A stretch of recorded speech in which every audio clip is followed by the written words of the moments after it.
Hello Shirley nine and just checking. എന്നെ കേൾക്കാൻ പറ്റുന്നുണ്ടല്ലോ അല്ലേ?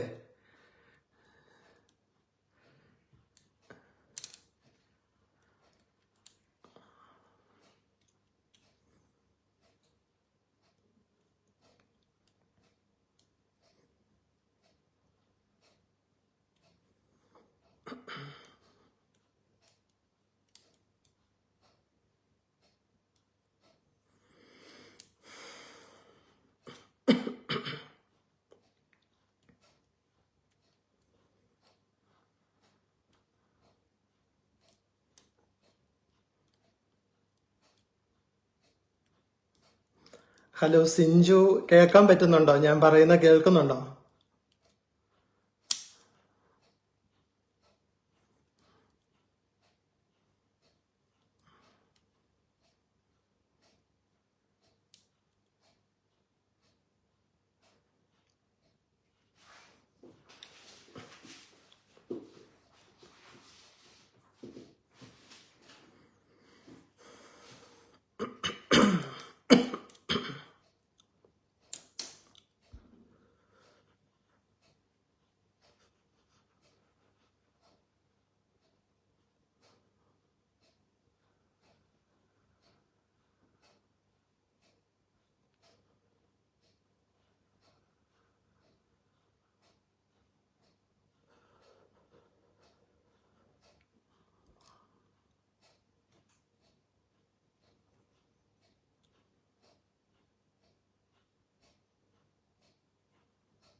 നമുക്ക് ഒരു 2 മിനിറ്റ് കൂടെ വെയിറ്റ് ചെയ്യാം, എന്നിട്ട് സ്റ്റാർട്ട് ചെയ്യാം.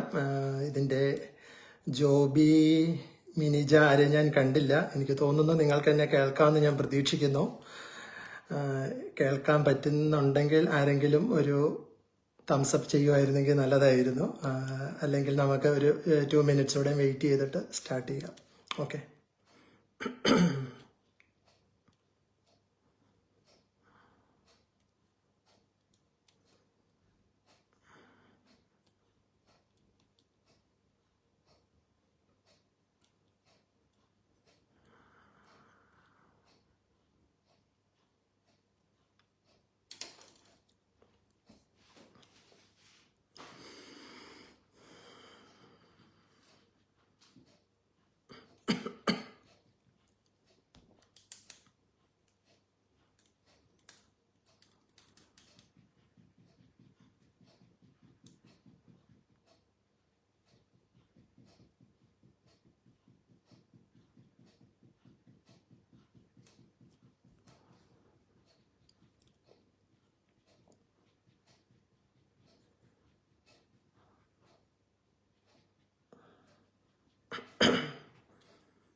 ഹലോ ജോബി, എന്നെ കേൾക്കാൻ പറ്റുന്നുണ്ടോ? തുടങ്ങട്ടെ. 8:05.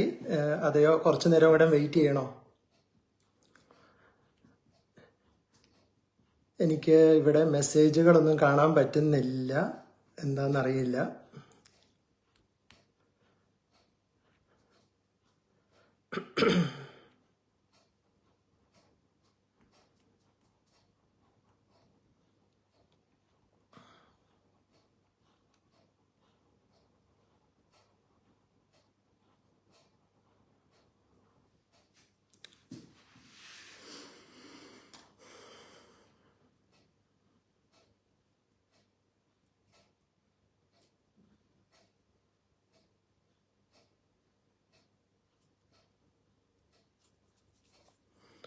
ഓക്കെ, 8:06 എനിവേ നമുക്ക് തുടങ്ങാം. നിങ്ങൾക്ക് എന്നെ കേൾക്കാൻ പറ്റുന്നു എന്ന് ഞാൻ പ്രതീക്ഷിക്കുന്നു. അപ്പോൾ എൻ്റെ പേര് ജിജോ ജോൺ. ഞാൻ ഈ ഗ്രൂപ്പിൽ വളരെ പുതിയതാണ്.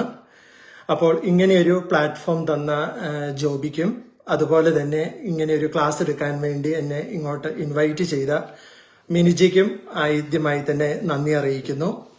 ഇങ്ങനൊരു പ്ലാറ്റ്ഫോം എത്രയും നല്ല രീതിയിൽ കൊണ്ടു നടക്കുന്ന ഇതിന്റെ എല്ലാ മുന്നിലും പിന്നിലും പ്രവർത്തിക്കുന്ന എല്ലാവർക്കും എൻ്റെ അഭിനന്ദനങ്ങളും അറിയിക്കുന്നു. ഏതാണ്ട് 24 വർഷങ്ങളായിട്ട് UK വന്നിട്ട്, അപ്പോൾ ഞാൻ ജസ്റ്റ് എൻ്റെ ഒരു ബ്രീഫ് ഹിസ്റ്ററി പറയാം, എന്നിട്ട് നമുക്ക് ടോപ്പിക്കിലേക്ക് പോകാമെന്ന് ഞാൻ പ്രതീക്ഷിക്കുന്നു. അപ്പോൾ നേഴ്സിംഗ് പഠനത്തിന് ശേഷം അമൃത ഇൻസ്റ്റിറ്റ്യൂട്ട് ഓഫ് മെഡിക്കൽ സയൻസിൽ ഞാൻ അവിടുത്തെ ഹോസ്പിറ്റലിൽ സ്റ്റാർട്ട് ചെയ്തപ്പോൾ ജോയിൻ ചെയ്തു. അവിടെ കാർഡിയാക് തിയേറ്ററിലാണ് വർക്ക് ചെയ്തത്. അവിടെ 3 വർഷം ജോലി ചെയ്തു. അതിനുശേഷം UK സെലക്ഷൻ കിട്ടി. ആ സമയത്ത് നമുക്ക് അഡാപ്റ്റേഷൻ എന്നുള്ളൊരു പ്രോഗ്രാം ആയിരുന്നു. അപ്പോൾ ഓവർസീസ് എക്സ്പീരിയൻസ് ഒന്നും അന്നില്ലാതെ നേരെ കേരളത്തിൽ നിന്ന് പോകുന്നതായതുകൊണ്ട് 3 to 6 months അഡാപ്റ്റേഷൻ നഴ്സിംഗ് ഹോമിലാണ് ചെയ്തത്. 6 മാസത്തിനകം പിന്നമ്പരി കിട്ടി.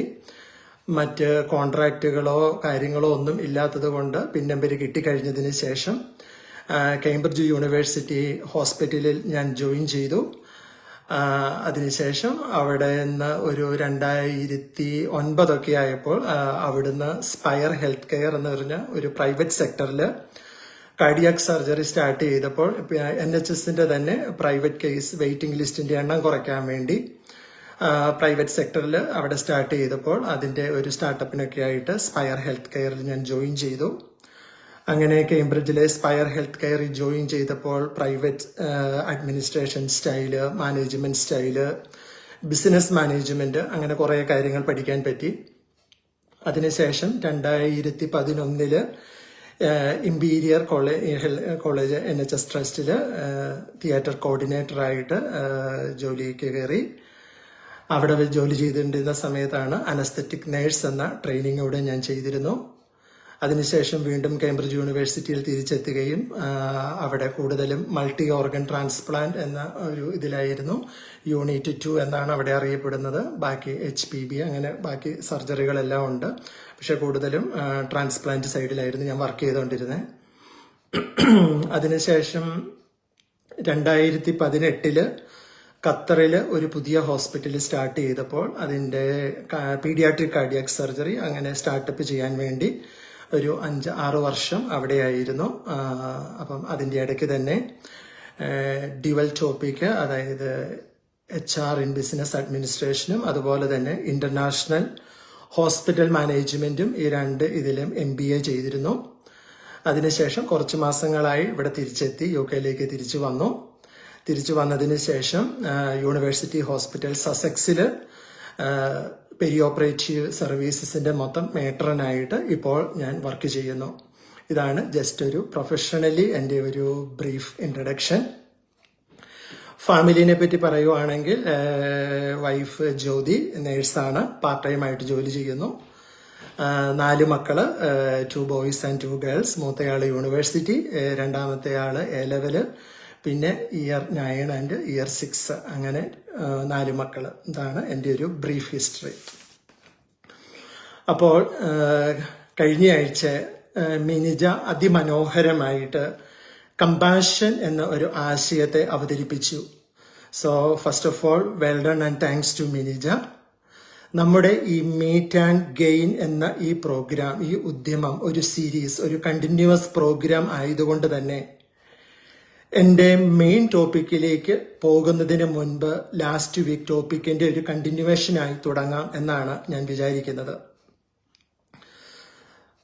നമുക്കെല്ലാവർക്കും അറിയാവുന്നതുപോലെ നമ്മുടെ മലയാളികളുടെ ഇടയിൽ ഇപ്പോൾ വർക്ക് റിലേറ്റഡ് സ്ട്രെസ്, അല്ലെങ്കിൽ ഫാമിലി റിലേറ്റഡ് സ്ട്രെസ്, അല്ലെങ്കിൽ പേഴ്സണൽ സ്ട്രെസ് ഒത്തിരി കൂടി വരുന്ന ഒരു സാഹചര്യത്തിലാണ് നമ്മൾ ഇപ്പോൾ കടന്നുപോയിക്കൊണ്ടിരിക്കുന്നത്. അതിദാരുണമായ പല സംഭവങ്ങളും നമ്മുടെ സമൂഹത്തിൽ നടക്കുന്നുണ്ട് എന്ന് നമുക്കറിയാം. അതുകൊണ്ട് തന്നെ ഈ ടോപ്പിക്ക് കണ്ടപ്പോൾ പലരും എന്നെ വിളിക്കുകയും സംസാരിക്കുകയും ചെയ്തു. അവര് ഇങ്ങനെ ആ ഒരു ഏരിയയിലൂടെ ഒന്ന് ടച്ച് ചെയ്ത് സംസാരിച്ചു പോകുവാണ് എങ്കിൽ നല്ലതായിരുന്നു എന്ന് അറിയിച്ചത് കൊണ്ട് മാത്രമാണ് ആ ഒരു ചെറിയൊരു ഇൻട്രഡക്ഷനിലൂടെ ഞാൻ തുടങ്ങാൻ ആഗ്രഹിക്കുന്നത്. അപ്പോൾ കഴിഞ്ഞ ആഴ്ചയിൽ നമ്മൾ കണ്ടത് കമ്പാഷൻ. ആ കമ്പാഷൻ എന്ന് പറയുമ്പോൾ സഹജീവികളോട് നമ്മൾ കാണിക്കുന്ന സ്നേഹം ആകാം, അല്ലെങ്കിൽ കരുണയാകാം, സഹാനുഭൂതിയാകാം, അല്ല എങ്കിൽ ഹൃദ്യമായ എന്തോ ഒരു വികാരമാകാം. അപ്പോൾ അതിനെപ്പറ്റിയൊക്കെ വിനിജ നല്ലപോലെ നമുക്ക് എക്സ്പ്ലെയിൻ ചെയ്തു തന്നു. അപ്പോൾ നമ്മൾ മറ്റുള്ളവരോട് കമ്പാഷൻ ആകേണ്ട ഒരു ടോപ്പിക്ക് നമ്മൾ ഫുള്ള് കവർ ചെയ്തു. പക്ഷെ ഞാനിവിടെ പ്രതിപാദിക്കാൻ ഉദ്ദേശിക്കുന്നത് ഇപ്പോൾ നമുക്ക് എപ്പോഴും പ്രശ്നങ്ങൾ എവിടെയാണ് എന്ന് ചോദിച്ചാൽ ഏറ്റവും കൂടുതൽ നമ്മൾ കമ്പാഷൻ ആകേണ്ട ആളോട് നമ്മൾ പലപ്പോഴും കമ്പാഷനേറ്റ് ആകുന്നില്ല എന്നാണ്. നമ്മൾ ആരോടാണ് ഏറ്റവും കൂടുതൽ കമ്പാഷനേറ്റ് ആകേണ്ടത്? നമ്മൾ ഏറ്റവും കൂടുതൽ സ്നേഹം, അനുകമ്പ, കരുണ അല്ലെങ്കിൽ സഹാനുഭൂതി കൊടുക്കേണ്ടത് നമ്മളോട് തന്നെയാണ്. അത് പലപ്പോഴും നമ്മൾ മറന്നുപോകുന്ന ഒരു കാര്യമാണ് സെൽഫ് കമ്പാഷൻ. നമ്മുടെ ഈ ജീവിതത്തിൽ കൃത്യമായ ഒരു ടൈം ടേബിൾ വെച്ച് അല്ലെങ്കിൽ ഗോൾ സെറ്റ് ചെയ്ത് പോകുമ്പോൾ, അല്ലെങ്കിൽ നമ്മളുടെ ഈ യാന്ത്രികമായ ജീവിതത്തിൽ നമ്മൾ നമ്മളോട് തന്നെ സ്നേഹം കാണിക്കുവാനോ ഒരു കരുണ കാണിക്കുവാനോ മറന്നുപോകുന്നു. നമ്മളോട് തന്നെ ഒന്ന് സംസാരിക്കുവാനോ നമ്മളെ തന്നെ ഒന്ന് കേൾക്കുവാൻ മറന്നുപോകുന്ന ഒത്തിരി സമയങ്ങളുണ്ട്. പക്ഷെ ചിലവരൊക്കെ ഇത് കേൾക്കുമ്പോൾ ഒരുപക്ഷെ ചോദിച്ചേക്കാം, ഇത് ഒരു പരിധിവരെ സെൽഫിഷ്നെസ് അല്ലേ എന്ന്. അല്ല, ഇതൊരു സെൽഫിഷ്നെസ് അല്ല, ഒരിക്കലുമല്ല. നമുക്ക് നമ്മളോട് തന്നെ കാണിക്കാൻ പറ്റാത്ത ഒന്ന് നമ്മൾ എങ്ങനെ മറ്റൊരാളോട് കാണിക്കും? അത് തീർച്ചയായിട്ടും സാധിക്കുകയില്ല, അത് ബുദ്ധിമുട്ടുമാണ്. അപ്പൊ നമുക്കെല്ലാവർക്കും അറിയാവുന്ന ഒരു ടേമാണ് 0 hour. നമ്മുടെ പാർലമെന്ററി അഫയേഴ്സിലൊക്കെ ഒത്തിരി ഇമ്പോർട്ടന്റ് ആയി ഉപയോഗിക്കുന്ന ഒരു വാക്ക് അല്ലെങ്കിൽ ടേമാണ് 0 hour. നമുക്ക് നമ്മളോട് തന്നെ ഒന്ന് സംസാരിക്കുവാനോ കേൾക്കുവാനോ നമ്മൾ സമയം കണ്ടെത്തിയേ മതിയാകുള്ളൂ. നമ്മൾ ഈ പറയുന്ന ഈ ഒരു 0 hour അല്ലെങ്കിൽ 0 seconds അല്ലെങ്കിൽ 0 minutes എവിടെയെങ്കിലും ദിവസത്തിൽ നമ്മളോട് തന്നെ സംസാരിക്കുവാനും നമ്മളെ തന്നെ കേൾക്കുവാനും നമ്മൾ സമയം കണ്ടെത്തണം. ഇതുകൊണ്ട് ഉദ്ദേശിക്കുന്നത് ഒരു മെഡിറ്റേഷൻ അല്ലെങ്കിൽ യോഗ അല്ല എങ്കിൽ റിലാക്സിങ് എന്നുള്ള ഒരു രൂപമല്ല. അതിനേക്കാൾ ഒരു 3-4 സ്റ്റെപ്പ് മുകളിൽ നമ്മൾ നമ്മളോട് സംസാരിക്കുന്ന ഒരവസ്ഥയെ പറ്റിയാണ് ഞാൻ പറയാൻ ശ്രമിക്കുന്നത്. അതുപോലെ തന്നെ നമ്മളിൽ നടക്കേണ്ട മറ്റൊരു കാര്യമാണ് പോസിറ്റീവ് അഫർമേഷൻ. നമ്മുടെ നെഗറ്റിവിറ്റിയുള്ള ചിന്തകളെ വെല്ലുവിളിക്കുവാനും അത് മറികടക്കുവാനും ലക്ഷ്യമിട്ടുള്ള പ്രസ്താവനകളാണ് പോസിറ്റീവ് അഫർമേഷൻ. ജീവിതത്തിന്റെ നല്ല വശങ്ങളിൽ ശ്രദ്ധ കേന്ദ്രീകരിക്കുവാൻ, നമ്മുടെ തലച്ചോറിനെ പുനരുജ്ജീവിപ്പിക്കുവാനും നമ്മെ അത് തീർച്ചയായിട്ടും സഹായിക്കുന്ന ഒരു ഘടകമാണ് പോസിറ്റീവ് അഫർമേഷൻ. അപ്പോൾ ഞാൻ ഇതിന്റെ അകത്ത് പല ടോപ്പിക്കുകൾ അല്ലെ പല പോയിന്റ്സ് ടച്ച് ചെയ്ത് പോവുകയാണ്. നമ്മൾ എല്ലാവരും എഡ്യൂക്കേറ്റഡ് ആണ്, അപ്പൊ നിങ്ങൾ അത് ഫോളോ ചെയ്യുന്നുണ്ടെന്ന് ഞാൻ പ്രതീക്ഷിക്കുന്നു. അപ്പം ഈ സെൽഫ് കമ്പാഷൻ, സ്വയം അനുകമ്പ പരിശീലിക്കുന്നതിലൂടെ ദയയോടും ധാരണയോടും സ്വീകാര്യതയോടും കൂടി സ്വയം പെരുമാറുക എന്നുള്ളതാണ്. പ്രത്യേകിച്ച് നമ്മുടെ ബുദ്ധിമുട്ടുകളുടെയോ നമ്മുടെ പരാജയത്തിന്റെയോ നിമിഷങ്ങളിൽ നമ്മൾ ഈ സെൽഫ് കമ്പാഷൻ പ്രാക്ടീസ് ചെയ്തേ പറ്റുള്ളൂ. അതാണ് നമുക്ക് ഒരു വളരെയേറെ ശക്തി തരുന്ന ഒരു കാര്യമാണ് ഈ സെൽഫ് കമ്പാഷൻ. അപ്പോൾ ഈ സെൽഫ് കമ്പാഷൻ നമ്മൾ പ്രാക്ടീസ് ചെയ്യുന്നതിന് നമുക്ക് ആദ്യം വേണ്ട ഒരു കാര്യം എന്നുള്ളത് സെൽഫ് ഫോർഗീവ്നെസ് ആണ്. തെറ്റുകൾക്കും പോരായ്മകൾക്കും സ്വയം നമ്മൾ ക്ഷമിക്കാനും, തെറ്റുകൾ വരുത്തുന്നത് ഒരു മാനുഷികമാണെന്നും പക്ഷെ ആ തെറ്റിൽ നിന്ന് നമ്മൾ പഠിക്കുകയും വീണ്ടും ആ തെറ്റ് നമ്മൾ ഒരിക്കലും റിപ്പീറ്റ് ചെയ്യുകയില്ല എന്നും ഒരു തീരുമാനിക്കുന്ന ഒരവസ്ഥ, സെൽഫ് ഫോർഗീവ്നെസ്. അത് നമ്മുടെ ഒരു വളർച്ചയുടെ അവസരമായി ഉപയോഗിച്ചുകൊണ്ട് മുന്നോട്ട് പോകുവാനും നമുക്ക് സാധിക്കണം. അവിടെയാണ് നമ്മുടെ സെൽഫ് ഫോർഗീവ്നെസ് എന്നുള്ള ആ ഒരു ടേം വളരെ ഇമ്പോർട്ടന്റ് ആയിട്ട് കടന്നു വരുന്നത്. രണ്ടാമത്തെ സെൽഫ് കമ്പാഷനിൽ നമ്മൾ പ്രാക്ടീസ് ചെയ്യേണ്ട ഒരു കാര്യമാണ് സെൽഫ് കൈൻഡ്നെസ്. നമ്മൾ ഒരു നല്ല സുഹൃത്തിനെ പോലെ നമ്മളോട് തന്നെ പെരുമാറുക. പലപ്പോഴും നമ്മൾ വീണു പോവുകയോ തളരുകയോ തോൽക്കുകയോ ചെയ്യുമ്പോൾ പ്രോത്സാഹനത്തിന്റെയും പിന്തുണയുടെയും വാക്കുകൾ ഉപയോഗിച്ച് നമ്മളോട് തന്നെ സ്വയം ഒരു സുഹൃത്തിനെ പോലെ പെരുമാറുവാൻ നമ്മൾ ശ്രമിക്കണം. അപ്പോൾ ഒരു സെൽഫ് കൈൻഡ്നെസ് അത് വളരെ ഇമ്പോർട്ടൻ്റ് ആണ്. മൂന്നാമതൊരാണ് സെൽഫ് അവെയർനെസ്. നമ്മൾ സ്വയം വിമർശനാത്മകമോ ന്യായവിധിയോ ആയിരിക്കുമ്പോൾ ശ്രദ്ധിക്കുക.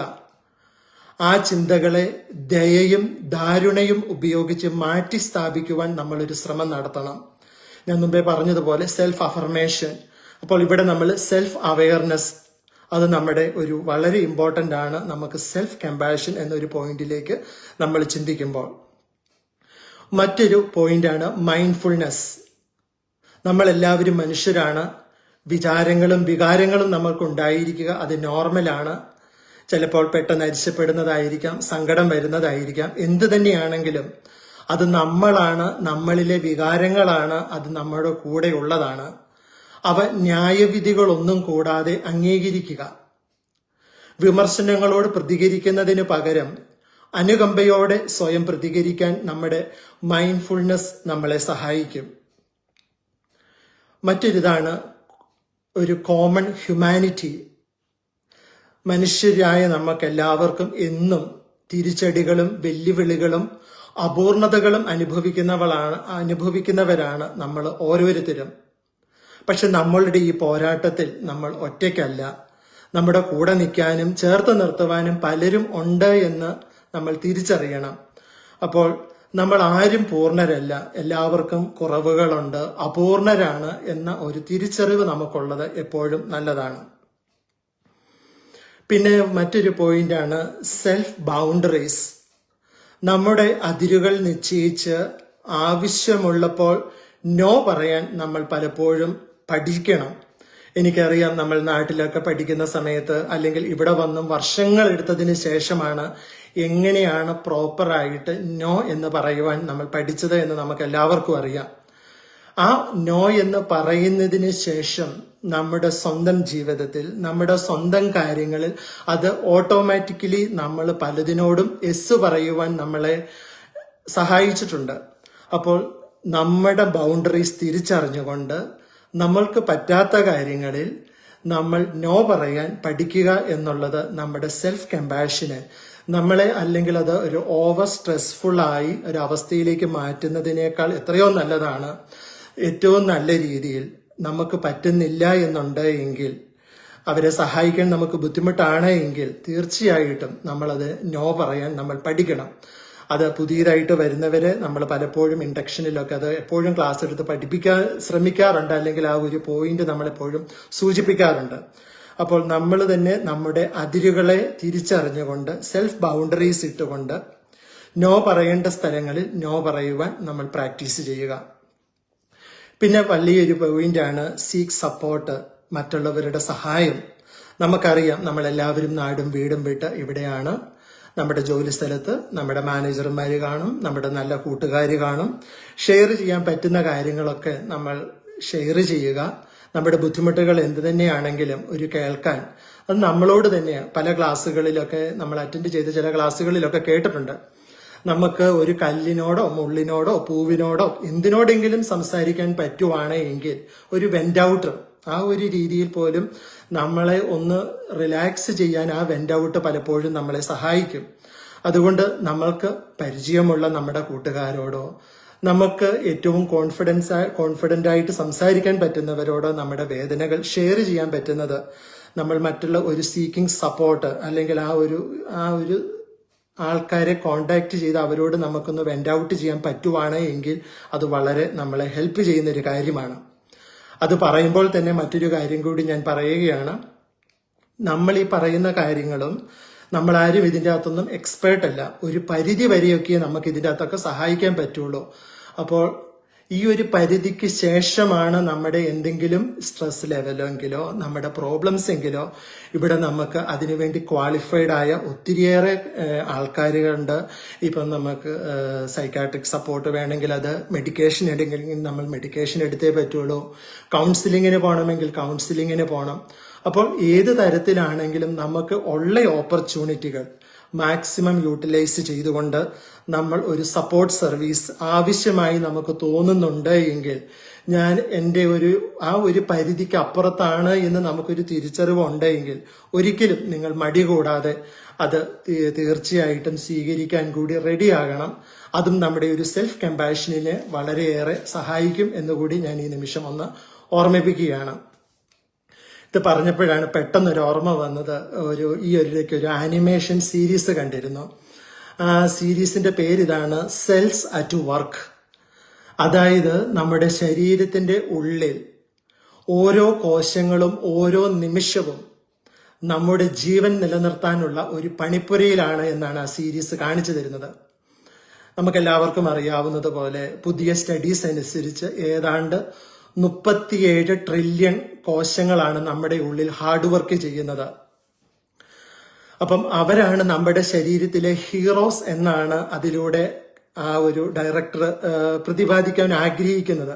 അപ്പൊ സമയവും സാഹചര്യവും ഉള്ളവര് ആ ഒരു സീരീസ് ഒന്ന് കാണുന്ന ഒരു ആനിമേഷൻ സീരീസ് ആണ് എങ്കിലും അത് കാണുന്നതൊന്ന് നല്ലതാണ്.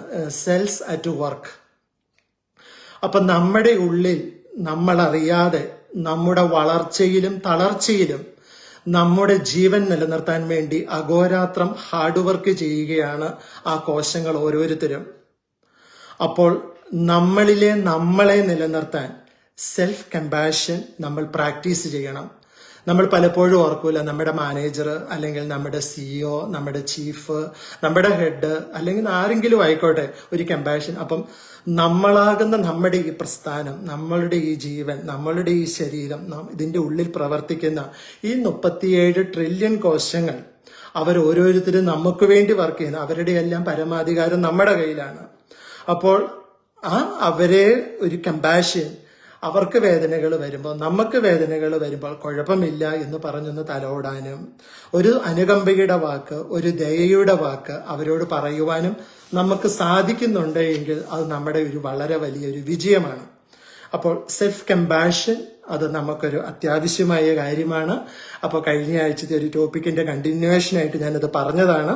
അപ്പൊ ഈ സെൽഫ് കമ്പാഷനിലെ പല പോയിന്റുകളും നമ്മുടെ ടോപ്പിക്കായ ഈ ലേൺ, അൺലേൺ ആൻഡ് റീലേണുമായിട്ട് എങ്ങനെയാണ് നമ്മുടെ ജീവിതത്തിൽ അത് കണക്റ്റ് ആയി വരുന്നത് എന്നും നമ്മുടെ ജീവിതത്തിൽ വാടാതെ തളരാതെ പതറാതെ നമ്മളെ മുന്നോട്ട് പോകാൻ, നമ്മുടെ ഗോളുകൾ നമുക്ക് അച്ചീവ് ചെയ്യുവാൻ, നമ്മളിൽ തന്നെയുള്ള ചിന്തകൾക്ക് ഒരു വ്യത്യാസം വരുത്തുവാൻ, അത് നമ്മളെ സപ്പോർട്ട് ചെയ്യുവാൻ എങ്ങനെയാണ് നമ്മൾ ലേൺ, അൺലേൺ ആൻഡ് റീലേൺ എങ്ങനെ പ്രാക്ടീസ് ചെയ്യണമെന്ന് നമുക്ക് കുറച്ച് സമയം ഒന്ന് ചിന്തിച്ച് നോക്കാം. സമയം ഒത്തിരി ഇല്ല എങ്കിലും ഇതൊരു വലിയ ടോപ്പിക്കാണ്. എങ്കിലും വളരെ ക്രിസ്പായിട്ട് ക്ലിയർ ആയിട്ട് പെട്ടെന്ന് തന്നെ പറഞ്ഞ് അവസാനിപ്പിക്കാം. ബോറടിപ്പിക്കാതെ തന്നെ നമുക്കിത് തീർക്കാമെന്ന് ഞാൻ പ്രതീക്ഷിക്കുന്നു.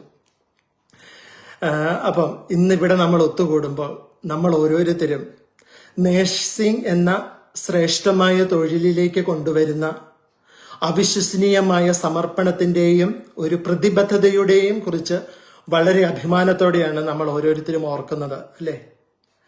നമ്മുടെ എക്കാലത്തെയും വികസിച്ചുകൊണ്ടിരിക്കുന്ന ആരോഗ്യ സംരക്ഷണ ഭൂപ്രകൃതിയിൽ നമ്മൾ മാറ്റം സ്വീകരിക്കുക മാത്രമല്ല, അത് നമ്മുടെ തന്നെ വളർച്ചയ്ക്കും സ്വയം വികസനത്തിനുമുള്ള അവസരങ്ങൾ സജീവമായി തേടുകയും ചെയ്യേണ്ടത് അത്യന്താപേക്ഷിതമാണ്. നമുക്കെല്ലാവർക്കും അറിയാവുന്നതുപോലെ ഇന്നത്തെ നേഴ്സിംഗ് എന്ന പ്രൊഫഷൻ ചലനാത്മകവും ബഹുമുഖവുമായ ഒരു തൊഴിലാണ്. നമുക്കറിയാം മെഡിക്കൽ സയൻസിന്റെ പുരോഗതി, അതുപോലെ തന്നെ രോഗി സംരക്ഷണ നയങ്ങളിലെ മാറ്റങ്ങൾ, അതുപോലെ തന്നെ പേഷ്യന്റ് കെയറിലുള്ള വ്യത്യാസങ്ങൾ, രോഗിയുടെ ആവശ്യങ്ങളിലുള്ള മാറ്റങ്ങൾ, ഇങ്ങനെ വളരെയേറെ ചലഞ്ചുകളിലൂടെയാണ് നമ്മൾ കടന്നു പോകുന്നത്. അങ്ങനെയെല്ലാം മാറ്റങ്ങൾ വന്നുകൊണ്ടിരിക്കുന്ന ഈ കാലഘട്ടത്തിൽ നമ്മുടെ ഉത്തരവാദിത്തങ്ങളും അതുപോലെ തന്നെ നേഴ്സിംഗ് റോളുകളും നിരന്തരം വികസിച്ചുകൊണ്ടിരിക്കുകയാണ്. ഈ പരിചരണം, അനുകമ്പ അല്ലെങ്കിൽ കണ്ടിന്യൂഡ് എഡ്യൂക്കേഷൻ നടത്തുന്ന ഒരു പറ്റം പ്രൊഫഷണൽസ് അല്ലെങ്കിൽ ഇതിനായി ആഗ്രഹിക്കുന്ന ഒരു കൂട്ടം വ്യക്തികളാണ് ഇന്നിപ്പോൾ ലൈവിൽ ഇപ്പോൾ നമ്മുടെ ഈ ക്ലാസ് കേൾക്കാൻ വന്നിരിക്കുന്നത് എന്ന് എനിക്ക് നല്ലപോലെ അറിയാം. അപ്പോൾ നമ്മളുടെ നിലവിലുള്ള വിജയത്തിന് അടിസ്ഥാനപരമായ ഒരാശയമാണ് ഞാനിവിടെ ചർച്ച ചെയ്യുവാൻ അല്ല എങ്കിൽ പ്രതിപാദിക്കുവാൻ ആഗ്രഹിക്കുന്നത്. മറ്റൊന്നുമല്ല, ലേൺ, അൺലേൺ ആൻഡ് റീലേൺ. അപ്പോൾ നമ്മുടെ nursing പ്രൊഫഷനിൽ learning, unlearning and relearning എന്നുള്ളത് ഒരു ആശയം മാത്രമല്ല, മറിച്ച് നമ്മുടെ രോഗികൾക്ക്, നമ്മുടെ സേവനം ആവശ്യമുള്ളവർക്ക് ഏറ്റവും best available quality of care നൽകുവാൻ നമ്മൾ ഓരോരുത്തരുടെയും കഴിവിനെ രൂപപ്പെടുത്തുന്ന ഒരു സുപ്രധാന സമ്പ്രദായമാണ് ലേണിംഗ്, അൺലേണിംഗ് ആൻഡ് റീലേണിംഗ് എന്ന പ്രക്രിയ. ഇന്നത്തെ ഈ അതിവേഗം ഫാസ്റ്റ് ഗ്രോയിങ് ആയിരിക്കുന്ന ഈ വികസിച്ചുകൊണ്ടിരിക്കുന്ന ലോകത്ത് ഒരേ ഒരു സ്ഥിരാംഗം എന്നുള്ളത് മാറ്റമാണ്, അല്ലെങ്കിൽ ചേഞ്ച് എന്നുള്ളതാണ് ഒരു സ്ഥിരാംഗമായിട്ട് ഇന്നത്തെ ഈ വികസിതമായ പ്രക്രിയയിൽ നമുക്ക് എപ്പോഴും ഉള്ളത്. നിങ്ങൾക്ക് എല്ലാവർക്കും അറിയാമായിരിക്കാം, ഒരു പുരാതന ഗ്രീക്ക് തത്വചിന്തകനായ ഹെരാക്ലീറ്റസിന്റെ പേരിലുള്ള ഒരു പഴഞ്ചൊല്ലുണ്ട്. നിങ്ങളൊക്കെ അത് ഒത്തിരി കേട്ടിട്ടുള്ള ഒരു പഴഞ്ചൊല്ലായിരിക്കാം. മറ്റൊന്നുമല്ല, the only constant in life is change. അതെ, നമ്മുടെ ജീവിതത്തിലെ ഒരേ ഒരു സ്ഥിരാംഗം എന്നുള്ളത് മാറ്റമാണ്. അപ്പോൾ ചേഞ്ച് എന്നുള്ളത് അസ്തിത്വത്തിന്റെ അനിവാര്യവും അടിസ്ഥാനപരവുമായ വശമാണെന്ന ആശയമാണ് ഇത് ഉൾക്കൊള്ളുന്നത്. നമ്മുടെ ജീവിതത്തിലെ ഉടനീളം എല്ലാം ഒഴുകുന്ന ഒരു അവസ്ഥയിലാണ്, എല്ലാത്തിനും മാറ്റങ്ങൾ വന്നുകൊണ്ടിരിക്കുന്ന ഒരു അവസ്ഥയിലാണ്. ഋതുക്കൾ മാറുന്നത് മുതൽ നമ്മുടെ ശരീരത്തിലെ കോശങ്ങൾ പുനരുജ്ജീവിപ്പിക്കുന്നത് വരെ സാമൂഹികവും സാമ്പത്തികവും സാങ്കേതികവുമായ മാറ്റങ്ങളും മനുഷ്യ നാഗരികതയുടെ നിരന്തരമായ സവിശേഷതകളാണല്ലേ. അപ്പോൾ നമ്മൾ ഈ യാഥാർത്ഥ്യം മനസ്സിലാക്കുകയും അംഗീകരിക്കുകയും ചെയ്യുന്നത് പുതിയ സാഹചര്യങ്ങളുമായി പൊരുത്തപ്പെടുവാനും നമ്മുടെ വളർച്ചയ്ക്കുള്ള അവസരങ്ങൾ സ്വീകരിക്കുവാനും അതുപോലെ തന്നെ നമുക്ക് വരുന്ന ഓരോ വെല്ലുവിളികളും കൂടുതൽ ഫലപ്രദമായി നാവിഗേറ്റ് ചെയ്യുവാനും നമ്മെ സഹായിക്കും. നമുക്കെല്ലാവർക്കും പ്രശ്നങ്ങളുള്ളവരാണ്, ആരും പ്രശ്നങ്ങളില്ലാത്തവരില്ല. എന്തൊക്കെയായാലും ഒരു തരത്തിലല്ലേ വേറൊരു തരത്തിൽ പ്രശ്നങ്ങളുള്ളവരാണ്. അപ്പോൾ നമ്മൾ അതിനെ എങ്ങനെ ഓവർകം ചെയ്യുന്നു, അല്ല എങ്കിൽ നമ്മൾ അതിനെ എങ്ങനെ നാവിഗേറ്റ് ചെയ്യുന്നു എന്നുള്ളതിലാണ് നമ്മുടെ സക്സസ് ഇരിക്കുന്നത് എന്ന് ഓർക്കുക. അപ്പോൾ പലപ്പോഴും നമ്മുടെ ജീവിതത്തിൽ വരുന്ന മാറ്റങ്ങളെ ചെറുക്കുന്നത്, ആ ഒരു മാറ്റം നമുക്ക് അക്സെപ്റ്റ് ചെയ്യാൻ പറ്റാത്തൊരവസ്ഥ അല്ല, അതിനെ ചെറുക്കുക എന്നുള്ളത് നമ്മുടെ ജീവിതത്തെ തന്നെ നിരാശയിലേക്കും അതുപോലെ തന്നെ ഒരു സ്തംഭന അവസ്ഥയിലേക്കും മാറ്റുമെന്നാണ് പല തിയറിയിലാണെങ്കിലും പല ബുക്സിലാണെങ്കിലും നമ്മൾ വായിക്കുമ്പോൾ നമ്മൾ മനസ്സിലാക്കുന്നുണ്ട്. അപ്പോൾ അതേസമയം നമ്മൾ മാറ്റങ്ങളെ സ്വീകരിക്കുകയാണ് എങ്കിൽ നമ്മുടെ ജീവിതത്തിന്റെ സ്വാഭാവിക താളത്തിൽ നമുക്ക് ഒഴുകുവാനും നമ്മുടെ എല്ലാ അനുഭവങ്ങളും, അത് നല്ലതാണെങ്കിലും ചീത്തയാണെങ്കിലും ദുഃഖകരമാണെങ്കിലും സന്തോഷകരമാണെങ്കിലും, നമ്മുടെ ജീവിതത്തിൽ ഉണ്ടാകുന്ന എല്ലാ അനുഭവങ്ങളും അതിലെ പോസിറ്റീവ്നെസ് കണ്ടുകൊണ്ട് അത് പരമാവധി പ്രയോജനപ്പെടുത്തി നമ്മെ തന്നെ രൂപപ്പെടുത്തി നമുക്ക് പുതിയൊരു ജീവിതത്തിലേക്ക് നയിക്കുവാനും നമ്മളെ സഹായിക്കുന്ന ഒരു ഘടകമാണ് അത്. ഇത് പറഞ്ഞപ്പോഴാണ് എൻ്റെ മനസ്സിൽ പെട്ടെന്ന് ഒരു ഓർമ്മ വന്നത്. നിങ്ങളൊക്കെ കേട്ടിട്ടുണ്ടായിരിക്കും എന്ന് എനിക്കറിയില്ല. മാൻഡി ഹെയിൽ എന്ന ഒരു അമേരിക്കൻ ബ്ലോഗർ തന്റെ ബ്ലോഗിൽ വളരെ പ്രസിദ്ധമായി കുറിച്ച ഒരു വാക്കാണ്, വാക്കെന്ന് പറഞ്ഞ ഒരു സെന്റൻസ് ആണ്. അതിപ്രകാരമാണ്: growth is painful, change is painful, but nothing is as painful as staying back somewhere you don't belong. അതെ, നമുക്ക് മാറ്റങ്ങളാണെങ്കിലും ചേഞ്ചുകൾ വേദനാജനകമാണ്. എന്നാൽ മാറ്റങ്ങൾ ഇല്ലാതെ നമ്മൾ കുടുങ്ങിക്കിടക്കുന്നത് അല്ലെങ്കിൽ സ്റ്റക്കായി നിൽക്കുന്നത് ഒരു മാറ്റത്തിൽ വരുന്ന വേദനയേക്കാൾ കൂടിയ വേദനയായിരിക്കുമെന്നാണ് ആ മാൻഡി ഹെയ്ല് തന്റെ ആ പുസ്തകത്തിലൂടെ എഴുതി വെച്ചത്, ആ ബ്ലോഗിലൂടെ എഴുതി വെച്ചത്. ഞാൻ ഒന്നുകൂടെ റിപ്പീറ്റ് ചെയ്യാം. Growth is painful, change is painful, but nothing is as painful as staying stuck somewhere you don't belong. അതെ, അപ്പോൾ വളർച്ചയ്ക്കും മാറ്റത്തിനും പലപ്പോഴും നമ്മൾ വെല്ലുവിളികൾ നേരിടേണ്ടി വരുമെന്നും അതുപോലെ തന്നെ നമ്മുടെ കംഫോർട്ട് സോണിൽ നിന്ന് നമ്മൾ പുറത്തു വരണമെന്നൊക്കെ നമ്മൾ ഒത്തിരി കേട്ടിട്ടുണ്ടായിരിക്കും അല്ലേ? അപ്പോൾ പല ക്ലാസ്സുകൾ എടുക്കുമ്പോഴും അതുപോലെ തന്നെ പല ക്ലാസ്സുകൾ അറ്റൻഡ് ചെയ്തപ്പോഴും അതുപോലെ ജൂനിയേഴ്സിനോടൊക്കെ സംസാരിക്കുമ്പോഴും ഞാൻ പലപ്പോഴും പറയും, നമ്മുടെ കംഫോർട്ട് സോണിൽ നിന്ന് പുറത്തു വരിക എന്നുള്ളത് ഇറ്റ്സ് എ വെരി ഡിഫിക്കൽട്ടായ ഒരു ടാസ്ക് ആണ്. പക്ഷെ നമ്മൾ എപ്പോഴും പറയാറുണ്ട്, jump out from the comfort zone, come out from the comfort zone. പക്ഷെ ഞാൻ എപ്പോഴും പറയാൻ ശ്രമിക്കുന്നതും പറഞ്ഞു കൊടുക്കാൻ ആഗ്രഹിക്കുന്നതും അതുപോലെ തന്നെ ജീവിതത്തിൽ പ്രാവർത്തികമാക്കാൻ ഞാൻ ആഗ്രഹിക്കുന്നതും സ്ട്രെച്ചിങ് ദ കംഫോർട്ട് സോൺ എന്നുള്ള ഒരു തേമാണ്. കാരണം കംഫോർട്ട് സോണിനേക്കാൾ പുറത്തു വരുന്നതിനേക്കാൾ നമുക്ക് എളുപ്പം നമ്മുടെ കംഫോർട്ട് സോണിനെ ഒന്ന് സ്ട്രെച്ച് ചെയ്താൽ മാത്രം മതി.